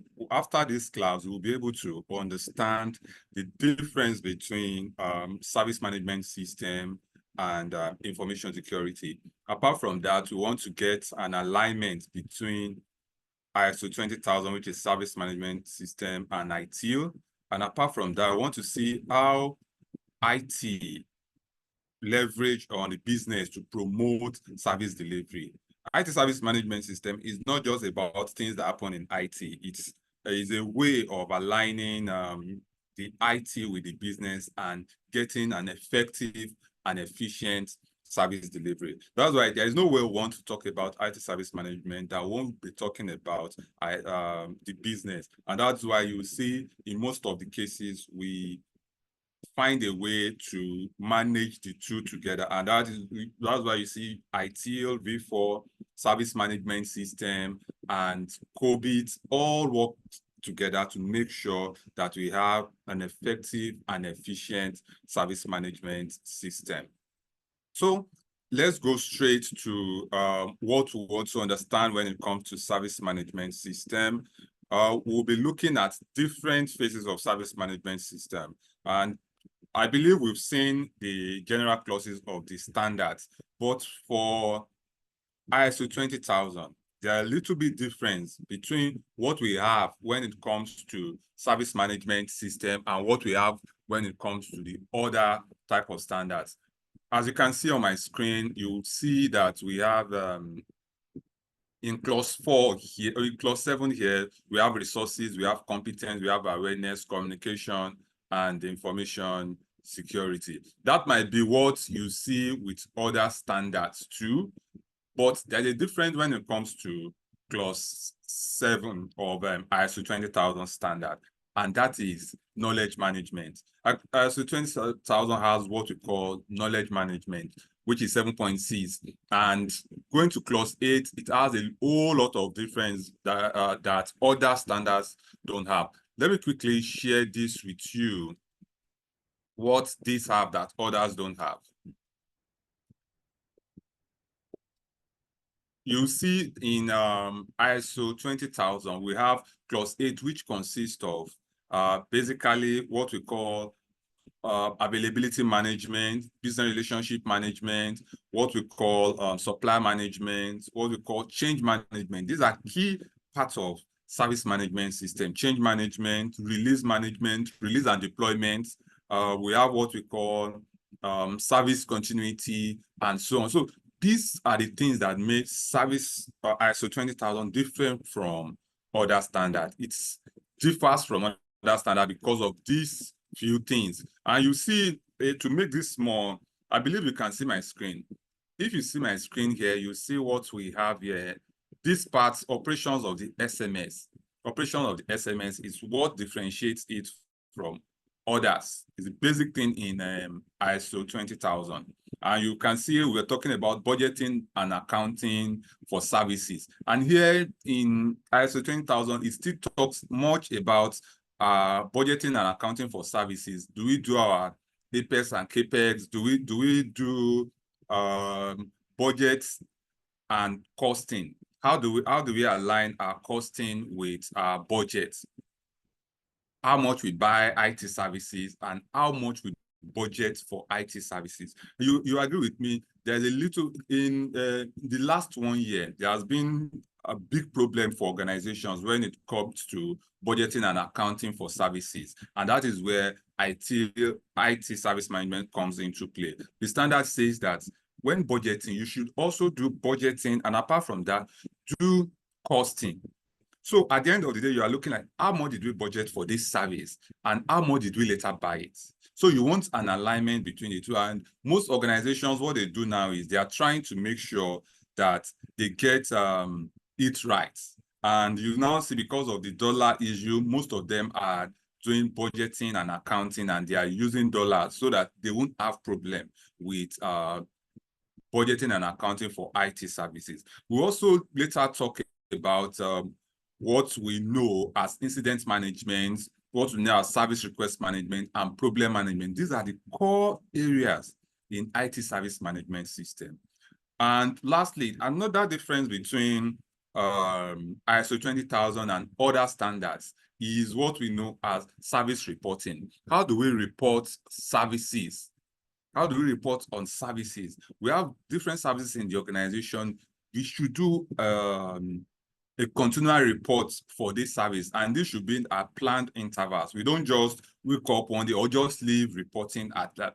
The essence of reporting is to evaluate what we have, then give recommendations. So in ISO 20000, there's a room for that. Under clause 9, performance evaluation, it adds what we call service reporting. So all these together makes up what we have as IT service management system. So it's going to be a very interesting one for us all.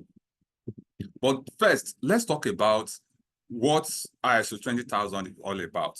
ISO 20000 is what it's meant to do and what it does for organizations. I will be saying that there are different parts to the ISO 20000. The first part of it is that it provides requirement for IT service management to gain certification. Many organizations do ISO 20000 to gain certification. That is one thing. The relevance of this is it gives us ability to do implementation, to maintain our IT service management in our organization. And it puts a lot of responsibility on the senior management. A lot of things in ISO 20000 is on senior management. Senior management needs to make decisions on most of all these things, because there is no way you are buying tool for asset management. There's no way you are getting a tool for incident management, a tool for monitoring when it comes to availability management and so on, that you won't need approval from senior management. So a lot of things that are in ISO 20000 are things that have to do with senior management. So the top management has a lot of role to play in implementation of ISO 20000. And another part of this is code of practice for service management. It provides guidelines to what internal auditor needs to do and how they need to assist the organization in preparing for external audit, in preparing for audit against ISO 20000. You believe me that if we implement ISO 20000 for an organization or in an organization, there is no way we are going to balance it up without doing an internal audit. The internal audit is like the check to what we've done so far. So it is important in ISO 20000 that we also conduct internal audit. So it is one of the things that we need to do as an organization to make sure we conduct internal audits. So we are also going to be looking at it from other perspective, which is the part 3 now, which is the scope and applicability. It's advice on scoping for service management. You have to align what is our scope for service, what are the processes as an organization that we have in service management. So we need to get that scope of what we can do, and then planning and improvement. In ISO 20000, we will always talk about service planning. You see, if we go back to what we have here, the user and approach, you see that there's always a talk about service planning. There's always needs to plan. You see here in clause 6, we have what we call planning changes. We need to plan changes. You see in 6.2, we have MS objective and plan to achieve them. There is always planning happening. You also see in clause 8, it also talks about operations and plan to achieve them. So there is a need for planning in IT service management. So there is always a reason for us to plan in IT service management system. And then the scope statement for certification audit. If you are doing a certification audit, it is important that we have a scope statement. It might be our organization. Where is our organization located? Where is our DR site located? Is the implementation including all our departments? Does it include the whole organization? And some organizations have they have branches. So when you are implementing, you want to know, does these include other branches of our organization? That is one part of the ISO 20000. Then there are suggestions on applicability, including adding communications or even wider technology-enabled services. In ISO, whether it is ISO 20000 or not, it's always big on communication. You need to communicate your policy, you need to communicate your objective, you need to do awareness, you need to communicate your processes. So all these, there's always need for communication. And the reason behind it is people in the organization need to be aware of what is happening in the organization. Everyone in the organization should be aware of what is happening in the organization. So there is a reason, there is every reason for us to communicate at planned intervals. So it is part of what makes ISO 20000 unique. And from year to year, ISO standards have emerged from the 90s to what we have today. And it has always been like that with other type of service management. When it comes to IT, like you see when I was being introduced the other time, they talk about IT version 4. They talk about COVID 5. There are other frameworks like TOGAF. We have TOGAF is now in version 10. There is always a reason for us to update because the IT platform is always moving. There are always changes to what we do in IT. So that is why we always see changes in how the standard works. And you can see from the screen that from the 90s, we have 1995 to 1998 to the 2000. And what we have now, we are always having different changes, different code of practice to IT service management. So it is always like that. And now let's talk about different terms when it comes to IT service management system. The first one I want to talk about is availability. Like I said earlier, lot of processes in IT service management, but one of the most important one is availability. So I would like us to discuss availability management is the ability of a service or a service component to perform its required function at agreed instance or over an agreed period. Availability is saying that this system, this service that we have, how can we be able to always provide, make it available to our customer? The ability for that service to be always present, to be available to customers is what we mean when we talk about availability. But let me ask so that the class can be interesting. What's the difference between availability, service availability, and service continuity? I just want to get our opinion. When they say this service is available and there is service continuity, what's the difference? There is a thin line. There's a thin line between the two. There's a thin line between availability, service availability, and service continuity. What is that thin line? Can I hear from anybody? What's that thin line between the two? Service availability and service continuity. Anyone?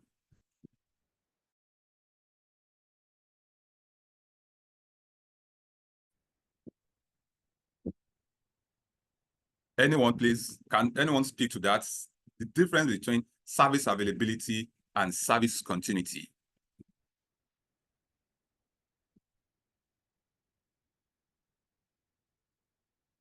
Okay, let me hear from Funsho.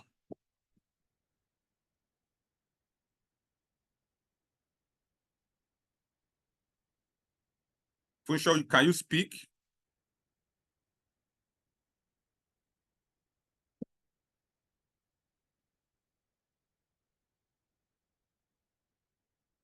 Can Funsho speak, please? Okay, thank you. Good morning, everyone. Good morning, facilitator. Yeah, when you're talking about service availability, I think when the service on the platform, whether from a product or from any technology system of an organization, is available for use for both internal and external customers that are authorized to have access to that platform. Now, when you are talking about continuity, okay, that is despite, it's just about service resilience. That is under any situation, there is always a failover, a disaster recovery that despite disaster, customers, both internal and external customers, can have access to availability of this of that product, okay, or that service or that technology platform. So it's about availability. I mean, the continuity aspect of it is the service, the availability resilience. That is, despite challenges, disaster, the service will still be available to authorized persons within and outside of the. Thank you. All right, thank you. Thank you for that. Thank you for that fine one. Thank you. Uju wants to add to that. Hello, can you hear me? Yes, I can hear you. Okay, sir. When you say that service is available, it means that maybe that IT service is always available when you need it. There is no issue of network downtime or downtime and all that. But when you say that this is continual kind of, there's a kind of a maintenance of availability during the downtime or disruption, kind of, as in, there's always plan to maintain the availability of that same service. I hope I got it correctly. Yeah. Thank you. Much for that. You did great. You did very wonderful. You did very wonderful with what you said there. I think I would also like to, someone here, Akim said availability means the users do have access to a service, while service continuity means that the service will be able to continue in case of disruption. We've all spoken very well. It's wonderful. I enjoyed all our answers. But what Akim says here, That's the key word I always use to differentiate between the two, which is in case of disaster, in case of disruption. That is the key word. That's the thin word that differentiates between the two. Now, in service availability, you are saying, how do we always provide service? How do we make sure that our services, if we are a telecommunication company, we are into selling or anything, how do we make sure we can provide this service 24/7, 24 hours we can provide? But in case of service continuity, we are saying, what if disaster happens? Can we still provide our service? That is service continuity. In the case of flood, there is a protest, there is war, there is any form of natural disaster, there is fire catch office building. Can we still work? Can we still provide service to our customer in that case? So that is the difference between availability and service continuity. And in availability, we also have what we call planned availability, planned unavailability, and unplanned unavailability. So in case of planned unavailability, this is a case where you want to probably do maintenance or you want to work on your service. And I think most of us receive messages maybe from our telecom company saying that between 12 o'clock midnight till 5 o'clock will not be available. Sometimes our bank also send us mail or message that will not be available between this period and this period. That is planned unavailability. You want to do system maintenance, you want to do all those things, you are doing a planned unavailability. So in ISO 20000, said you can have that, you can do a planned unavailability, but make sure you communicate it.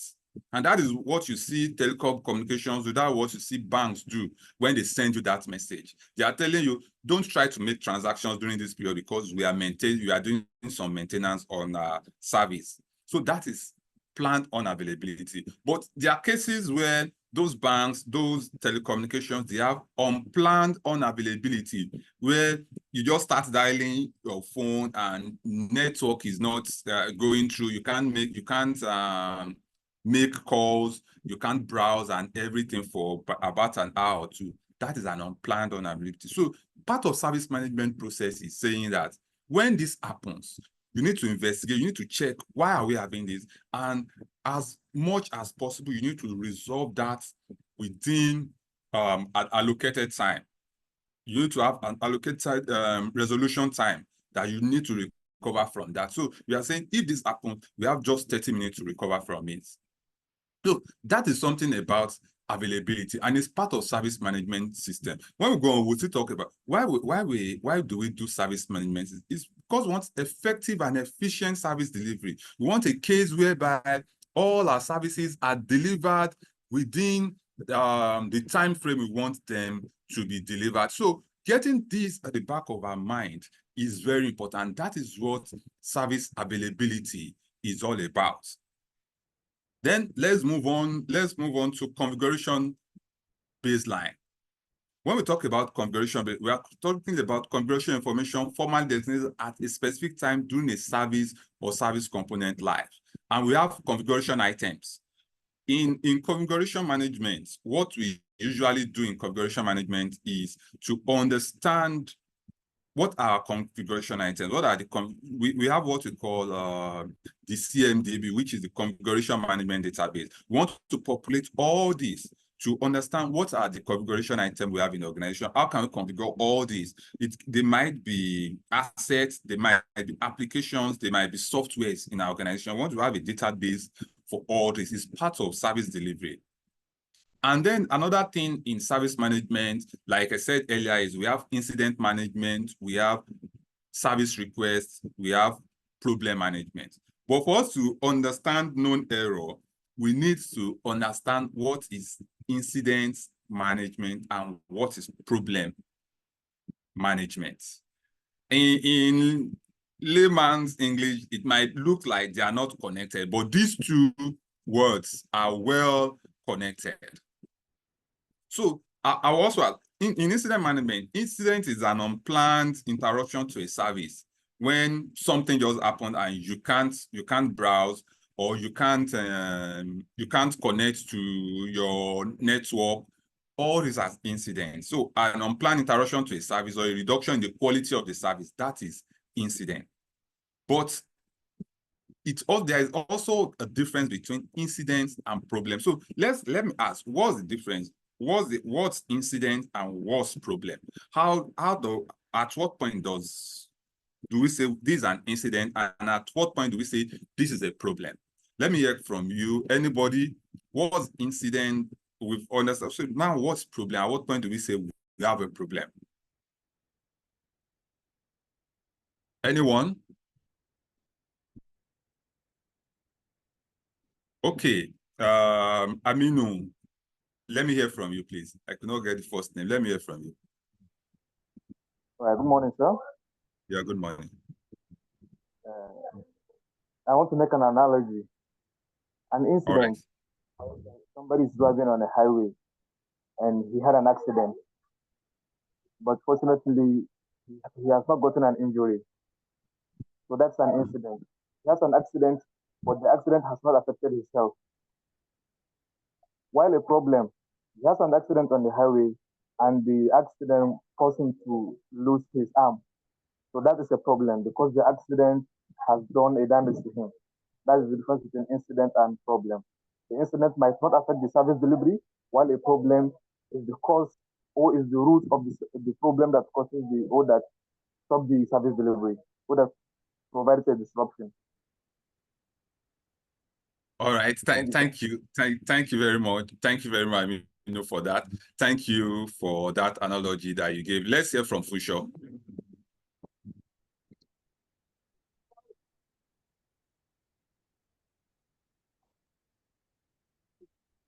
Fusho, can I hear from you? Can unmute and speak. Your hand is up. Hello, good morning once again. I think an incident is an event or an occurrence that actually hinder the flow of service availability and continuity. Okay, so much so that there are technical or administrative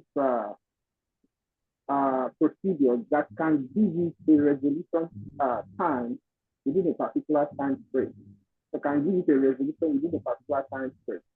While a problem, okay, a problem is also an incident, but the difference between a problem and incident is that it cannot be resolved, except either an escalation is made to the OEM, that is the original equipment manufacturer, or the vendor.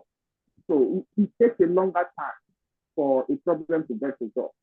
In fact, in some cases, it has to be a kind of a project initiation for a problem to be resolved compared to an incident.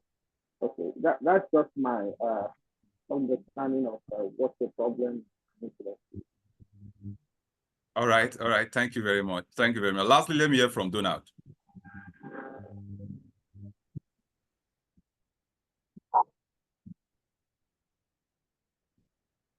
Donald, you can unmute and speak. Okay, so I was trying to unmute. You are muted again. If you are speaking, you are muted.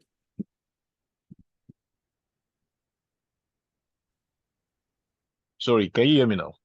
Yes, I can hear you. I can hear you now. You. I think you are muting after you speak. Okay. No, I'm not actually doing. I think someone is the host. I don't know. All right. Okay. Let me just quickly drop this. Okay, when you were talking about the incident, this you made mention that an incident is an unplanned interruption to service, could be an IT service and the like. An incident is more like a symptom that is visible to users, whereas the problem is the root cause. A incident could be a problem that just set in but hasn't had a significant impact on the network or the IT system or the system components. But the problem there is when it has it has been identified and is beyond resolved, or they cannot be resolved and all that. So it's more like the root cause that needs to be identified and resolved to prevent any further incident from occurring. All right, thank you, Donald. We've all spoken well. On the chat room, I have the Bashir say, when the incident causes harm, it becomes a problem. Oyin said, while incident is a situation that happens as a result of a problem, and Adenike says, why the problem is the main incident itself. Like that, let me see from another person.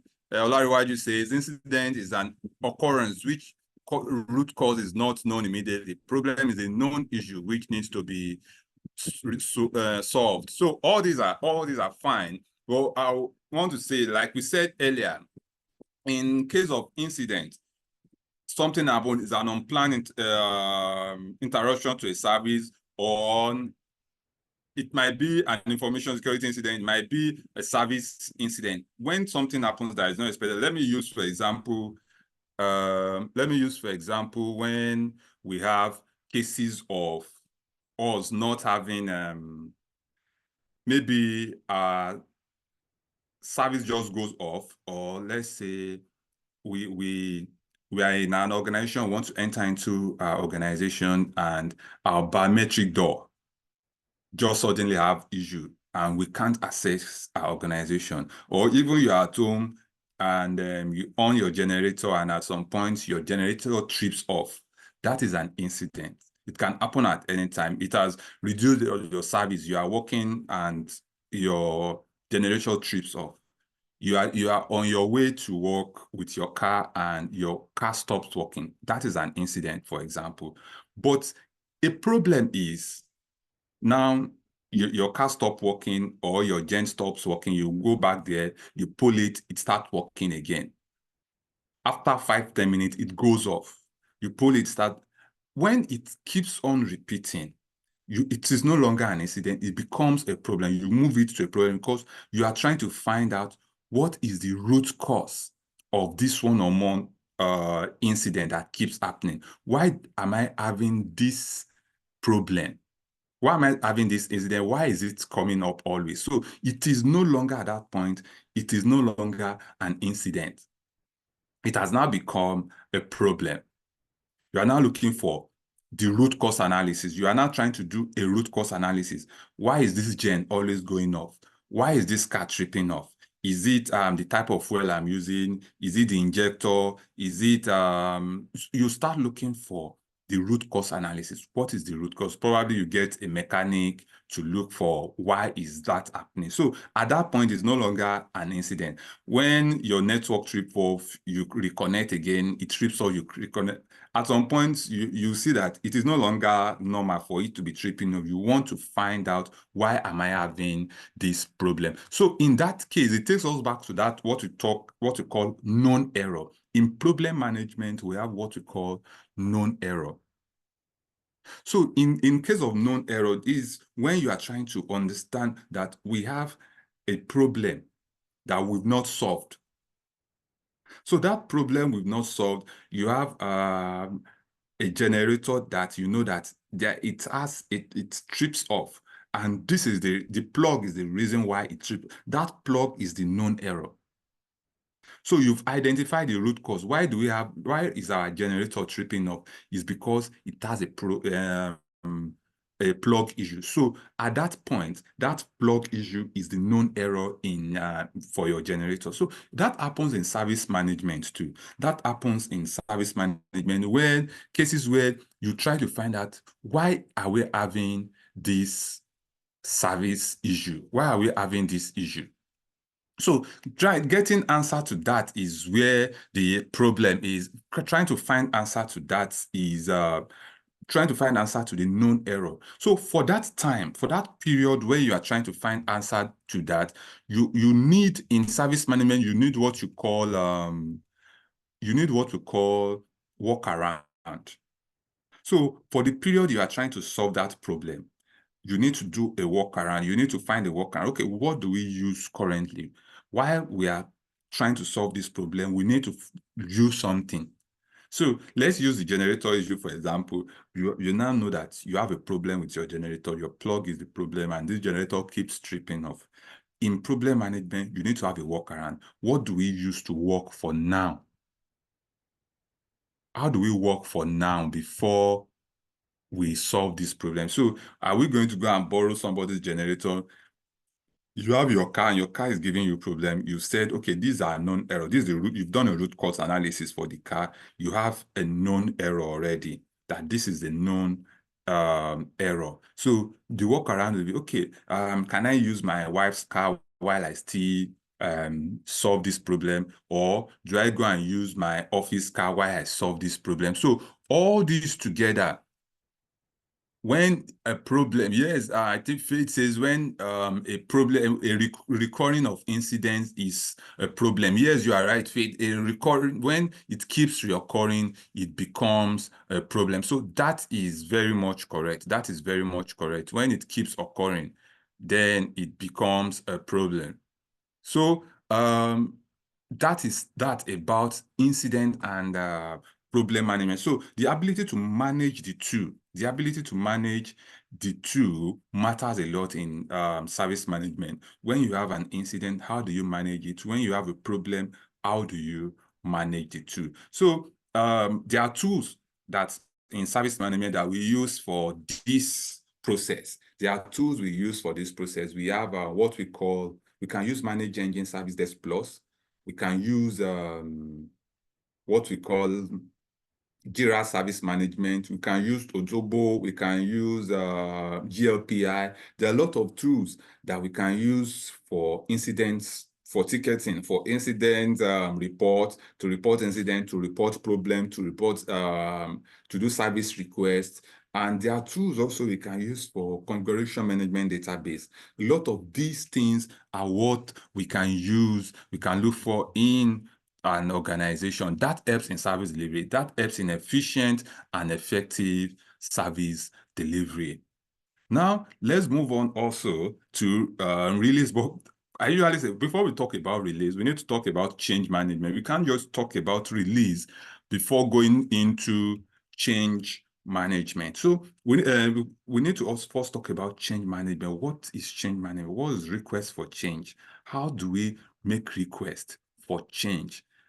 Then how does it go into release management? We need to understand that there's what we call change management, and it's the proposal for changes to be made to a service component of service management system. You have a service, you want to make, you want to propose some changes to that service, or you want to bring up a new service or some component of that service. Let me give an example. You see that some bank applications currently, they are making some changes to them. There's a way your bank application is, then you see they make an update and you see the interface have changed. For people that use GT within 1 year now, you see that there is a new phase to the GT applications, and it happens like that to many other banks too. And for example, I think one of the major changes that have been made to the GT app is what we call data masking. I don't know if, do we know about the data masking in GT app now? You see that when you log into your application, you have where you are supposed to have your balance. It first shows you something like XXXXX. So that XXXXX is data masking. They are masking your data, and it's a new, I think in the last one, I can't remember exactly, but it's new to that application that they brought that in. That they are masking the data. It is part of service. It is what we call change management. So at a point, someone had to propose that change, request that, let's make that change. Let's do data masking on our application. That is, it wasn't there before. You are bringing that service component. You are bringing that into your service. It's part of you giving an effective and efficient service management. So for those that are using that application, you agree with me that that is happening, but it is part of service management. How did they bring up that? What they did is to make a service request. Now somebody log and say, okay, we want to make changes to our mobile application. We want to mask our data. So you propose for a change. So in the organization, there's already what we call the change advisory board. The change advisory board will now go into look at this change that this person is bringing in. Let's use someone here probably is bringing up a change, is requesting that let's make this change happen. Then the team will have to look into it and say, how will this change help us? What's the information security? Will it affect our information security? What good will this change bring to the organization? And so on. So the change advisory board will approve that change. And at the point the change advisory board approves the change, then you can now start doing business case, business requirements, document. Then you move this change to build, and you start building the change. They move it to the IT environment, they code, and all those things happen. And after that, you do a user acceptance test. If this change to the application is working fine, if it can work fine, if everything is okay with it, you do a user acceptance test for it. And after that, that is when we can now move up to what we call release. That's when release management now takes place. So it's a process. It's not just, people don't just wake up in an organization and release something. There is a process that they have followed. There's a process they have followed before they release it. So in release management, I say it's a collection of one or more new or changed configuration items deployed into the live environment. Now they've brought this change. In release management, you are now like, okay, let's do our release checklist. Have we done an SLA for it? Have we done this? Is this ready to be released? Have we trained people on how to use this application? Is this application better? So we now have a release plan. And say, okay, this new application or this change will be released on so date. So you have a plan, and you have a release date. And before that can be deployed into the live environment. So it is a process. People don't just, services don't just come up one day, or someone in his house just think, let's do this, and you get this done. It goes through a lot of things. Change management, the business requirement document, the business analysts have to come in, the project management team have to come in. A lot of things have to happen before you see all these things come out and they are being released. So it is part of service management. It's not just something that you wake up one day and they happen. It takes time. It takes a lot of process before this can happen. Okay, so let's move on. Let's talk about service level agreement. In service level agreement, it's a part of the process where we call service level management. So it is a process where you want to make sure that what you are requesting, you are giving someone a project and you want to have an agreement on how much you want them to, or what is the service and target. What target are you setting for them? That is service level management. So what's the evidence there is the service level agreement. So it's a documented agreement between the service provider and the customer that identifies services and service targets. So your SLA states what are the service level targets, what are the exemptions, what is the workload. So that is why sometimes you see some people say, my network is bad. This is not what MTN said they are going to, and I'm going to sue them. And you see most of people don't win those kind of court cases, because sometimes when you agree to terms and conditions or anything, you don't know that you've agreed to a lot of things. So for a service provider, they usually have an SLA. And the SLA, they've told you your service target that, see, we are providing you this service. This service will be available 24/7. We are going to give you 20 Mbps. We are going to do this. We are going to do that. But there are exceptions. We might not be available if rain is falling. We might not be available if the mask in your area has issue. We might not be available if this happens, if that happens. So they will have exceptions in that SLA. If it is a vendor, and a vendor will tell you, we'll provide this service for you, but we will not be available weekends, or we will not be available on public holidays. It is in the SLA. So they have exceptions already. They have their workloads, they have their service targets. So usually organizations need to have service targets. They need to sign SLAs to identify what are the service targets, what are the services I'm offering you, and what is our target.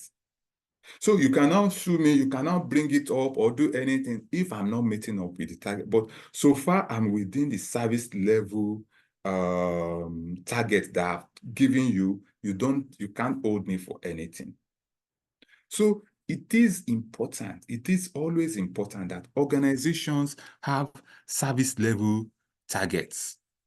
They have service level agreements signed with their customer for service delivery. It helps. You already know that, okay, I've signed this and I need to meet up with what I've signed. Now, let me ask another question. What is now the difference between this service level agreement and a contract? What's the difference between the two? Signing a service level agreement and signing a contract. What's the difference? Anyone?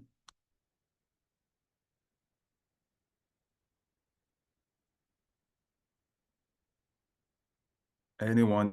What's the difference between the two?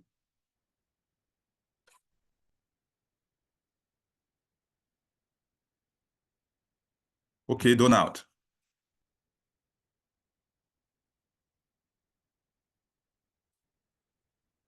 Donald, let me hear from you. You can unmute and speak.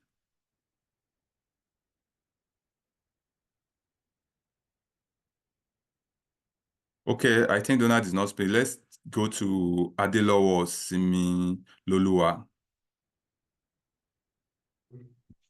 Good afternoon, sir. Yeah, good afternoon. So, yeah, service level agreement. I think it's an agreement between two parties that shows the service that the second party can provide for the other party. That's a service level agreement. It's more like party A and party B are agreeing that party B is going to be supplying or is going to be providing a certain service to party A. It's more like the service now that Microsoft can be giving another company. Then a contract can most likely be an agreement between two parties to show what both of them are contributing or bringing to the table.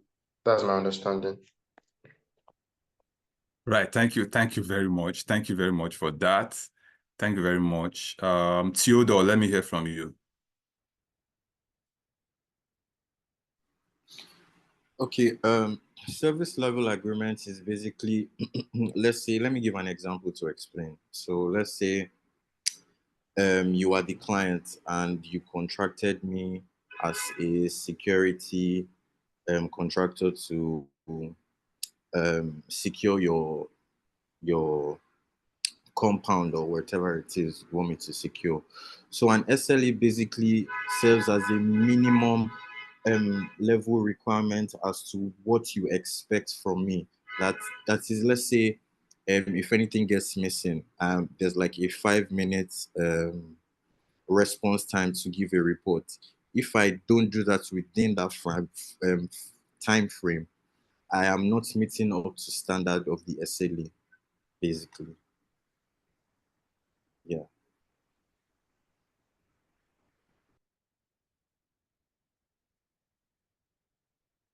All right. Thank you. Thank you very much. Any other person? Any other person? Okay, you hear me now? Okay, Donald, I can hear you now. You can speak. Yeah, sorry, I was trying to speak the other time. Okay, okay, so for SLA and contractual or contract agreement. So contract agreement is between two person, like is a legally binding agreement between two or more parties. Now this kind of agreement outlines the terms and conditions that is related to that agreement. It also includes the rights and obligations of that particular party, each party as well. And it can also include cases like there's an additional clause that is added to it, which includes mode of payment, mode of services, intellectual property rights, and confidentiality. But for SLA is just a document that defines the services that will be provided by that particular customer. All right, thank you very much. We are all correct. But the thing I would like to add is that usually SLA it's under the contract. Sometimes you find SLA under a contract. It's just a sub part of the contract. It's not the full. The contract is wider. It explains more. It talks about more things, responsibilities, and so on. Who is doing this? Who is doing that? And what is but. SLA just is basically what's the service level target, what's the exceptions, what's the workload. That is what the SLA. So is just a small part of the contract. So somebody asked earlier, let me go back to, let me also read comments. Some say SLA defines the service to be provided and the expected level of performance. Yes, Uju, thank you for that. Contract is overall relationship between parties, while SLA is service relationship within the contract between the parties. Yes, like I just explained. So Ayobami, thank you. Faith says contract entails the service to be delivered, while SLA involves how the contract will be delivered. Thank you very much, Faith. So someone asked a question earlier. I'm trying to see if I can find a question on change management. Someone asked a question on change management. It says that during implementation of change, will it affect service availability? No. During implementation, during change management, build and transition, it is not going to affect you. That's why earlier I gave example of, let's say, a bank application. If there is a change in a bank application, what they usually just do is, at some point, they just raise it. You now see an update, a version change. So what you are just meant to do is when they deploy the new one, all you have to do is like change to the next version of that service. So it practically won't affect what you were being using before. It won't affect it. So it still stands the way it is. Funsho, you want to add something to that? Funsho, your hand is up.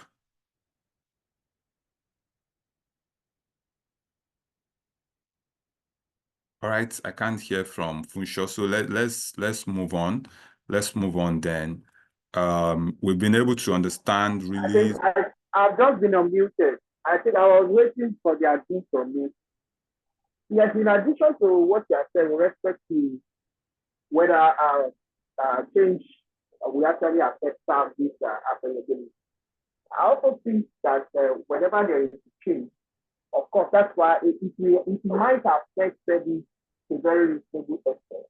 Okay, and that's why changes of a multi and a complex organization, okay, that are multinational in nature, we always do their change, okay, and release management during off-peak periods, okay, and organizations with large customer base also have to inform their customers that okay, take time.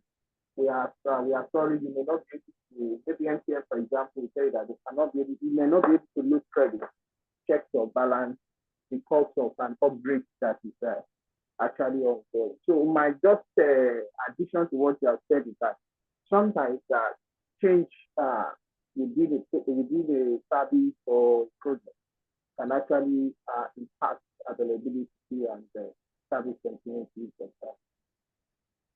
Okay. Let me add that from what you are saying, in terms of change now, it can only affect in a case where you don't do your UAT very well. The organization is not well prepared for that change. If you do your change management process very well, release process very well, you are not going to have problem in transitioning of that. But I think the part you are mentioning is the part where we talked about unplanned unavailability or planned unavailability. That is where you can bring that analogy that you might, we can't give you this service because, but when it comes to change, if you plan your change very well, if you go through the right change process, and you know, one of the things in your checklist when you are doing service acceptance checklist, when you are doing your release checklist, is trying to know how many people are we onboarding.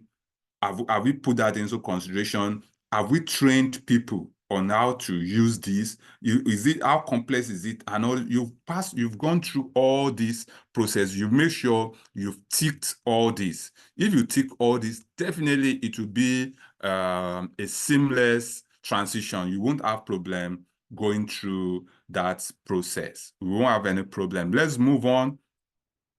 Let's move on to service provider. A service provider is an organization or a part of an organization that manage and deliver a service or service to the customer. So customers can be internal and external to the service providers organization. And in ITIL version 4, we differentiated between who a customer is and who is a user. The difference between the two, and ITIL version 4 always state that there is a difference between who a customer is and who is a user. A user might not be a customer, but a customer is also a user. So there is a thin line between the two. And in service request is the request for information, advice, access to a service, or pre-approved change. In service request, what we usually do in service request is to understand what service request is, and then how to make requests and how to use a tool, or if the organization is not automated enough, it can be done with the use of email, with the use of filling a form and everything to make a request. You want to make a request for a new laptop. You want to make a request in your organization for a laptop, for a mouse and everything. Is part of request, service request, but it goes beyond that also. As from customer to the organization, you can make requests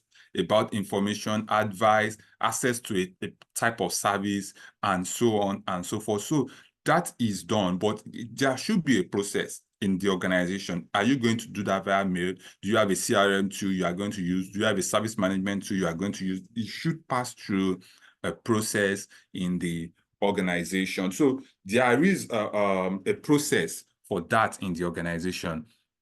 Then another thing in service management that we want to talk about is supplier management.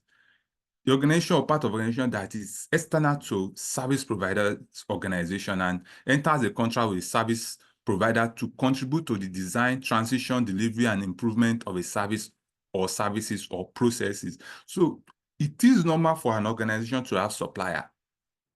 And vendor management can come in different ways. The people giving you service, part of your service, the people contributing to part of what you do in the organization are your vendors. And so usually in service management system, we have what we call supplier management database. That is a means of understanding your suppliers, having a list of who are our suppliers as an organization. Who is the contact person? What do this supplier do for us? Do you have an SLA with this supplier or vendor? Do you have a contract with this supplier or vendor? So the organization needs to do have a proper understanding of who the supplier is. And also in supplier management, we also talk about the process of getting the supplier. Do we do due diligence before we get these suppliers? Due diligence means that before you take a vendor into your organization, do they submit contracts? Do they do bidding? Do you now try to find out how they've been performing? Have they done this type of contract? Have they handled this type of contract before? Or have they done this process before somewhere else? And if they come back and say, yes, we've done it before, we did it for so company, we did it for so organization, do you go to the organization to go and find out, have they really done this with you guys before? So that is due diligence. And due diligence, we have what we call the supplier due diligence, part of the supply management process. You need to do a due diligence on your supplier. Do they have the financial capability to even do this, carry out this project or carry out this contract? So if an organization that is worth 10 million that has not even handled, let's say an organization that have not handled a 10 million project before, and you are giving them an 100 million naira project, they might not have the capability or the capacity to handle that, or probably they've not even handled something like that before. So supply management system means that we need to understand who our supplier is. We need to do due diligence about our supplier before giving out contracts to these suppliers. So let's move on. And here we want to understand what is service management. And we say here that, in short, service management means delivering value to customer. There is no way we want to go on and define service in general. There's no way we want to define service that we won't use the word value. Service is the value that we get from something. And sometimes I usually say that sometimes it might be a perceived value. It might be a perceived value. That thing might not actually have value. But because we perceive it to have value, the naira notes or the money, the currency we are using can just be a paper. But it has value because of the value we have given to it. The same paper that they used to make 200 naira is the same paper that they used to make 1,000 naira. Maybe they spend the same amount in making the two, for example. But the numbers they wrote on 1,000 and the number they wrote on 200 naira is what makes it different, and the perceived value we have for it, that this 1,000 naira, it's 1,000 and this is what it can buy. This 200 naira is 200 is what we can buy. The value that dollar has is different from the value that naira has because of the perceived value. So sometimes what we call service is the delivering of that value to the customer, and it might be a perceived value. In the modern world, some things are just the value they add to something. Let me use the example of the new rave of things, and you see people having coin and all those things. They are perceived value to most of them, and when it booms is when that value is given to that coin that we have. So service is the means of delivering that value, whether it is real value or it's a perceived value to the customer. While service management can be defined as the set of capabilities or policies that are directed to make sure that all these values, all these things that we want actually happens. Then why is service management required? All these things we've been talking about, why are they important? It is required because organizations are increasingly dependent on IT service provision. A lot of organizations, I don't want to bring up figures, but a lot of organizations, maybe 70, 80%, 90% of organizations have IT service. They are dependent on IT service. So there is a need for IT service management. Then when you have good IT service management, it actually means higher visibility. You are being seen. And it exerts user demands, makes customers want to demand for your service. It increases complexity of the infrastructure. The infrastructure in your organization helps increase the complexity. Then charging for IT services, and then competition for customers. So what are the keys to effective and efficient service delivery? For us to have an efficient and effective service delivery, we need to have the commitment of our top management. Our top management needs to be committed to the service delivery. Apart from that, the top management also need to assign roles and responsibilities for people in the organization. There should be appropriate resources by top management. This is also a top management process. Top management is one to give resources, whether it's human resource, whether it's technical resource, whether it's financial resource. All the resources we need for efficient and effective service delivery should also come from, it's also part of top management's commitment. And then we have participation at all levels, whether senior level, junior level. Every member of the organization needs to participate for efficient and effective service delivery. And then a structured and documented implementation plan. Earlier, we talked about implementation, and I said that we talked about plans, and I said that in every part of the standard, it talks about planning.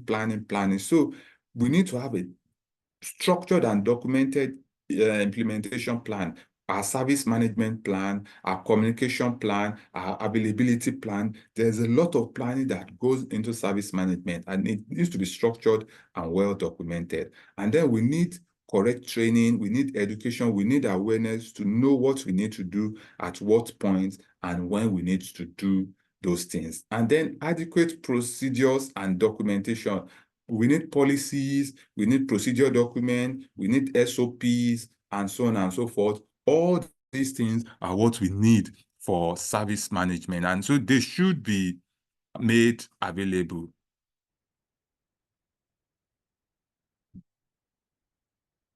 All right, let's go on. The benefit of ISO 20000, a lot of benefits. The one is that it produces higher IT service quality performance. And the most important one for me when it comes to benefit of ISO 20000 is increased customer satisfaction. I usually say this is the most important one, that we can have increased customer service. It increases customer service because one of the processes in IT service management, I think we didn't talk, it's relationship management. How do we manage relationship between the IT users and the IT? How do we manage relationship between the business and the customer? So when we are able to manage this relationship very well, there will be increased customer satisfaction. Then, when we start earlier also, I talked about that there is an alignment between ISO 20000 and ITIL. And it is that driven either through choice or by customer demand, ITIL has been adopted by many organizations as a proven methodology for managing their IT service. And many organizations, and in particular for the public sector, see ITIL as a necessary requirement to conduct business. And ITIL is not a standard, it is a framework, while ISO 20000 is a standard. But yet there is an alignment between the two. ITIL is a framework, ISO 20000 is a standard, but there is an alignment between the two that if organizations get it right, the sky is the limit for the organization. And now let's move on to the basic principles and concepts. In IT, in ISO 20000 service management system, we have processes, whether process in general, whether business process or IT process. There are need for processes. Organizations don't just work if there are no processes in place, if there are no business processes in place, if there are no SOPs, if there are no IT processes, change management process, and capacity management process, configuration management process, all these processes need to be put in place for IT to work. Then we have quality and quality management. We have what we call QMS. I don't know if you've done QMS before. These are basic concepts in ISO standards. And then we'll see that there are relationship between all these standards. There is a relationship between them, from configuration management to incident management to service level management to request to the service catalog, the life catalog, to even the portfolio, the service portfolio. All these are they have interchange, they trigger it themselves. So there is that relationship between all these services. Then in IT service management, we need to understand the objectives, and that is management of IT service for fulfillment of business requirements. And then what is the benefit of this? We will have effective and efficiency of workflow. It will be increased, and then there'll be improved communication, and then knowledge management. I talked about knowledge management earlier. That knowledge management is one of the bedrock, one of the key things we need to do in IT service management. And as an organization, we need to go back internally and check, do we do KSS? And how often do we do knowledge sharing sections? It is important that we share knowledge. And when we share knowledge, when we do KSS, when we do knowledge sharing section, it reduces the risk of key man risk.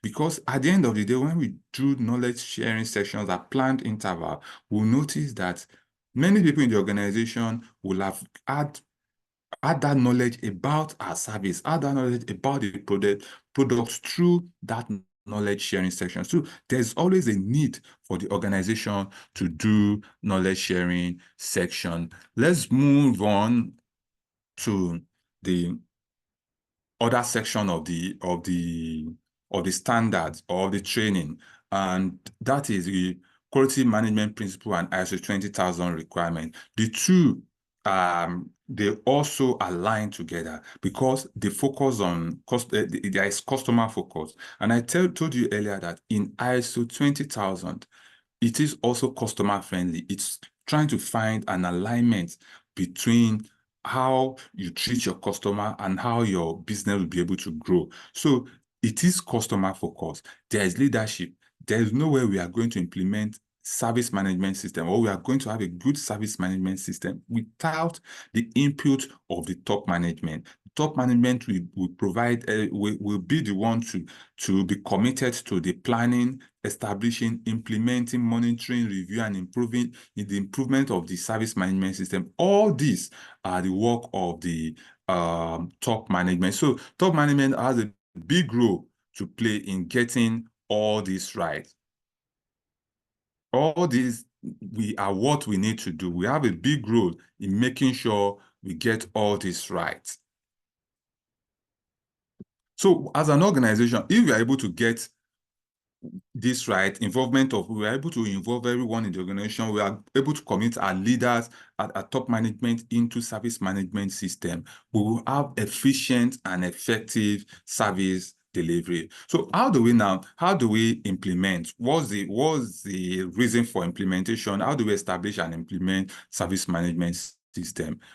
Now, the reason for implementation is that ISO 20000 has become a basic requirement for organizations, as same as the QMS, which is quality management system. But most importantly, ISO 20000 helps to significantly improve the morale of the IT department and the business, and ultimately the customer. It bridges the problems. It tries to solve the problem that the IT department is having, the problem that business is having, and then the problem that the customer is having. It's trying to see, okay, how do we solve this? How do we solve this? And how do we solve it? All these are under the umbrella of IT service management system. So that is the reason why that's one of the biggest reasons why organizations want to implement ISO 20000. The simpler reason is that we want to comply, we want to get our certification, but the major reason is to make sure that our business get it right, our IT department gets things right, and then ultimately our customers are satisfied. So when we implement, let's quickly run through the implementation phases. There are phases to the implementation. And then the first thing is identifying business objectives. What is our objective? Why do we want to do this? So we need to identify business, and that is why when we want to implement ISO 20000, we usually want to see where is the organization's organogram, where is the organization strategy, let's say the business strategy of the organization, where does the organization want to be in the next 5 years? We need to understand that. We need to understand what is our objective as a business. Then we need to get my top management support. That's the second phase. Like I've been saying, top management has a big role to play when it comes to service management system. Then select the proper scope of implementation. How do we go about implementing this? And then define the method for risk management. Risk management, I think we've talked about it before, is part of ISO 31000, which is the risk management system. So have a method for risk assessment. For ISO 20000, we usually do process-based risk assessment. We check the risk around our processes. Then prepare inventory of information assets. What are the information assets? What are the assets of the organization that needs to be protected? Then manage the risk and create a risk treatment plan. Have a risk treatment plan for this asset, for your processes. Then set up policies and procedures to control risk. Allocate resources and train the staff. Allocation of human resource, who is going to be the availability manager, who is going to be the change manager, who is going to be the asset manager, who are the part of the change advisory board, who are part of the steering committee, and so on. All these needs to be allocated and then train people to be able to take up those roles and responsibilities. Then monitor the implementation and prepare for certification audit. Then you can now conduct periodic assessment audits. And obviously, we've talked about PDCA before, which is the plan, act, do, and check. So it is a good way to implement ISO 20000. This is a good way to implement ISO 20000. Take actions to standardize or improve the process. That is the act. Then the plan is to plan ahead of changes, analyze and predict the result, check, study the result, and then do execute the plan. So all these are the things that we need to do. There's a circle that if we get it right, we get our service management right. And earlier also, I've talked about the service management plan, that we need to have a good service management plan. The service management plan needs to have this, understand the scope of the service management, then objectives and requirements to be achieved by the service management plan. And one of the things the standard says about objective is that the objective needs to be measurable. The objective needs to be measurable. We should have a measurable objective. If our objective is not measurable, there is no way we are going to see if we can achieve that. I think we are still also going to talk about that when we get to continual improvement. Then processes to be executed. What are the processes? What are things you want to achieve? Then give roles and responsibility to who is going to be in charge of achieving it. Then do a risk assessment, and then a method to manage whether you get it right or not. All this needs to be put in place in our service management plan. Now let's move on. Let's move on to achievement of objectives. How do we achieve objectives? Appropriate methods should be applied for monitoring and measuring process to disclose achievement of targets. Then an audit program should be planned. And lastly, in case of failure to fulfill obligation and other problematic concerns, all relevant parties should be informed that, okay, we are not able to achieve what we want to achieve, so we need to go again so that we can achieve that. And another thing we need to put into mind is self-assessment and audit. It is part of the ISO 20000 standard, self-assessment and then doing audit. Self-assessment is department assess it when a department assesses its own process or what they are not doing right.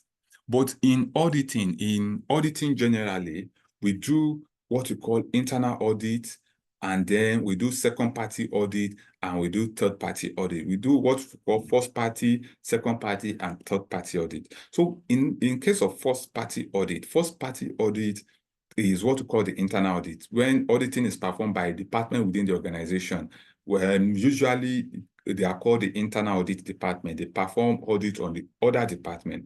Auditors belong to the same organization, but they can't audit themselves, but they can audit other parts of the organization. And we usually say that internal auditors should not be biased, especially you are in the organization, and sometimes the problem with first-party audit is there might be a lot of bias in it because you don't want to probably, or you are auditing your colleague that is your friend and is in finance. There might be that bias, there might be that lack of objectivity in that audit and so on. So there are a lot of trickery that comes with internal audit. But the second one is the second-party audit, which is the vendor audit. It's an audit performed by a supplier, a customer, or a contractor that is coming to, he wants to get a project with us. He needs to audit us to make sure that we are doing right. A supplier wants to audit us to make sure we are doing right. Is the second-party audit. Then we have the external audit, which is the third-party audit. It is auditing performed by an independent external organization. In the context of standard, mostly registered, satisfying body, we have certifying bodies that come in to audit us to see if we are conforming to the standards, to our own standard or to a regulatory standard and so on. So that is a third-party audit. And then we need to continually improve there is a need for continual improvement in all the standards, in every standard that we'll be talking. In most of all this framework, there is always that part that is called continual improvement. There is always continual improvement. Why is this important? Because there is a popular saying that there's always room for improvement. You might be the number 1 commercial bank in the country. You might be the number 1 fintech in the country. You might be the number 1 telecommunication company in the country. That doesn't mean you should relax as an organization. There's always a room for improvement. There are always things you need to improve on. But how do we achieve these things we need to improve on? There is let me share my screen. There is a model for us to achieve that. There is a model for us to achieve continual improvement. Let me share that model with us. If we want to get it right, there's something we need to follow in achieving that.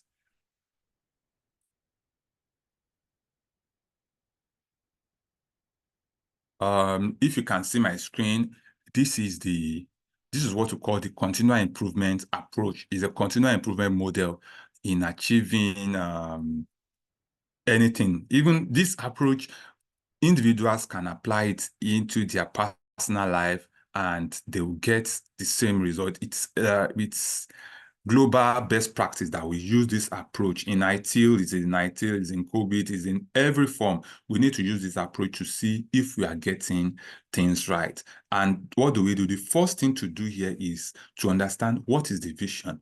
What do I want to achieve? What does the organization want to achieve? What's our business vision? What is our mission? What is our goal? What is our objective? What do we want to achieve? So if we are using this for our personal life, we are using it in an organization, we want to see what we want to achieve as an organization or what we want to achieve in our own personal life.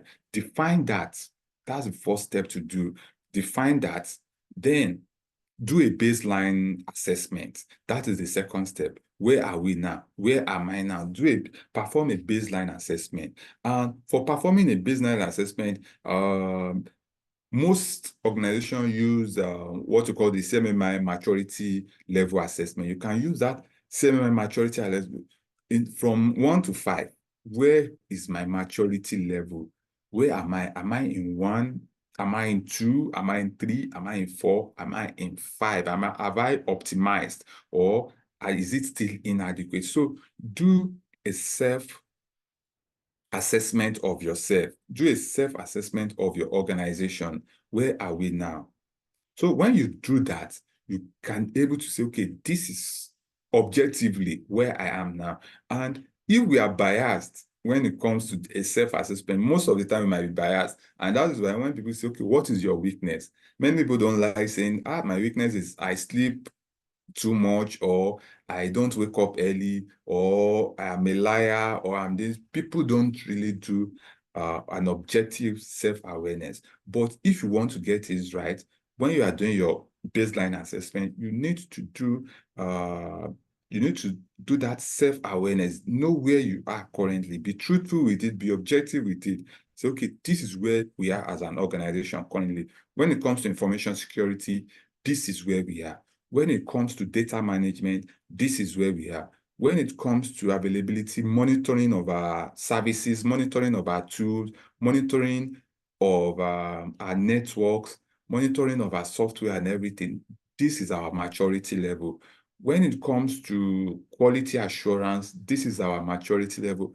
We are in level 5, we are in level 2, we are in level 1. When it comes to network security, this is where we are in level 2. So have that, do that assessment and be objective with it. So when you get the result, when you look at everything and you say, okay, we are in level 2 here, we are in level 1 here, we are in level 3 here, we are in level 2, we are in level 2, you do that assessment.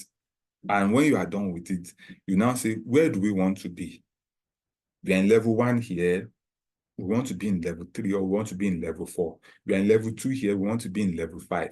We are in level 1 here, we want to be in level 3, do know where you want to be, define a measurable target. This is where I plan to be.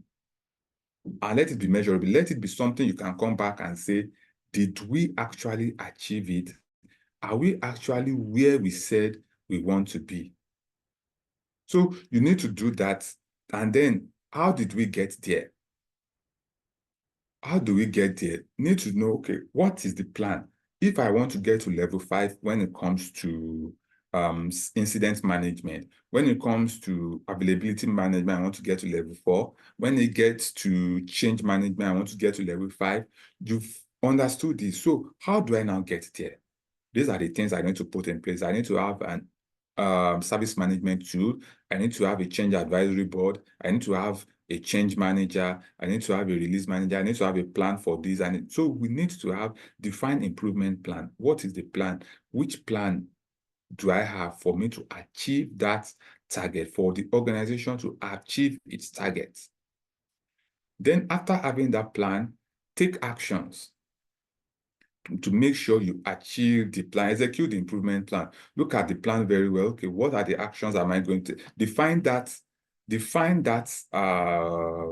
improvement plan, define the actions you want to take, and then after doing that, you can say, I achieved the plan. Then you can go by and say, did I actually get there?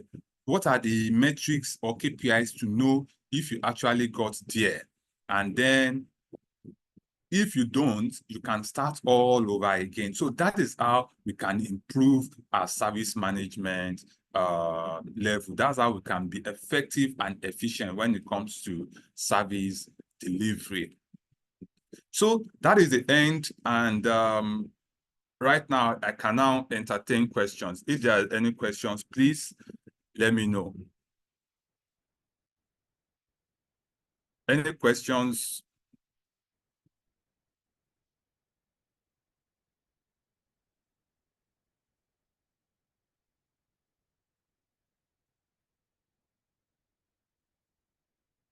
Okay, thank you, Richard. Any question, any comments before I hand over to Edith? Okay, if there are no questions, I think that will be all from my end. Thank you very much, everyone. And it's been wonderful being here. Thank you.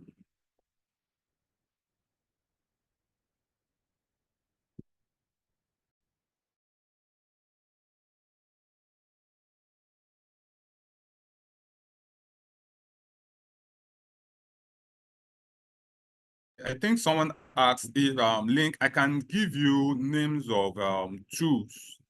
Rather, someone commented about tools, service management tools that can be used. I can give you names of tools that you can use. You can use Manage Engine Service Desk Plus.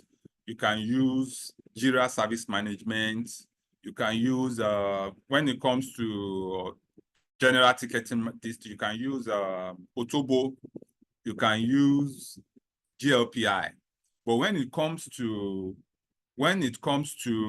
monitoring of services, you can use tools like New Relics, you can use Dynatrace, you can use SolarWind, Uptime. These are tools that you can use also for monitoring your network, monitoring your storage, monitoring your services. These are real tools that can be used for monitoring. But when it comes to service management generally, I would say Freshdesk, Service Desk, Manage Engine Service Desk Plus, Jira Service Management. These are the tools I would recommend that we use.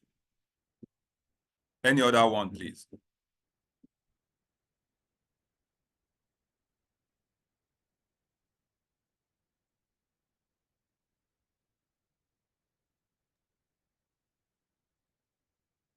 Okay, Kayode, I believe I answered your question. Any other question?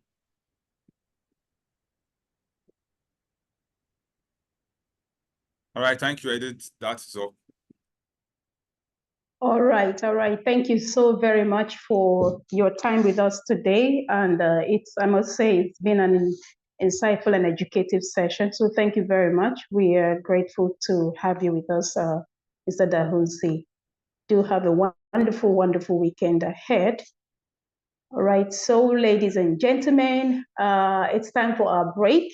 We'll be going on a 30 minutes break, and we'll be back by 1:30. Please, let's keep to time so we can start and end exactly 3 p.m. All right, so please take your break, and we'll see you shortly.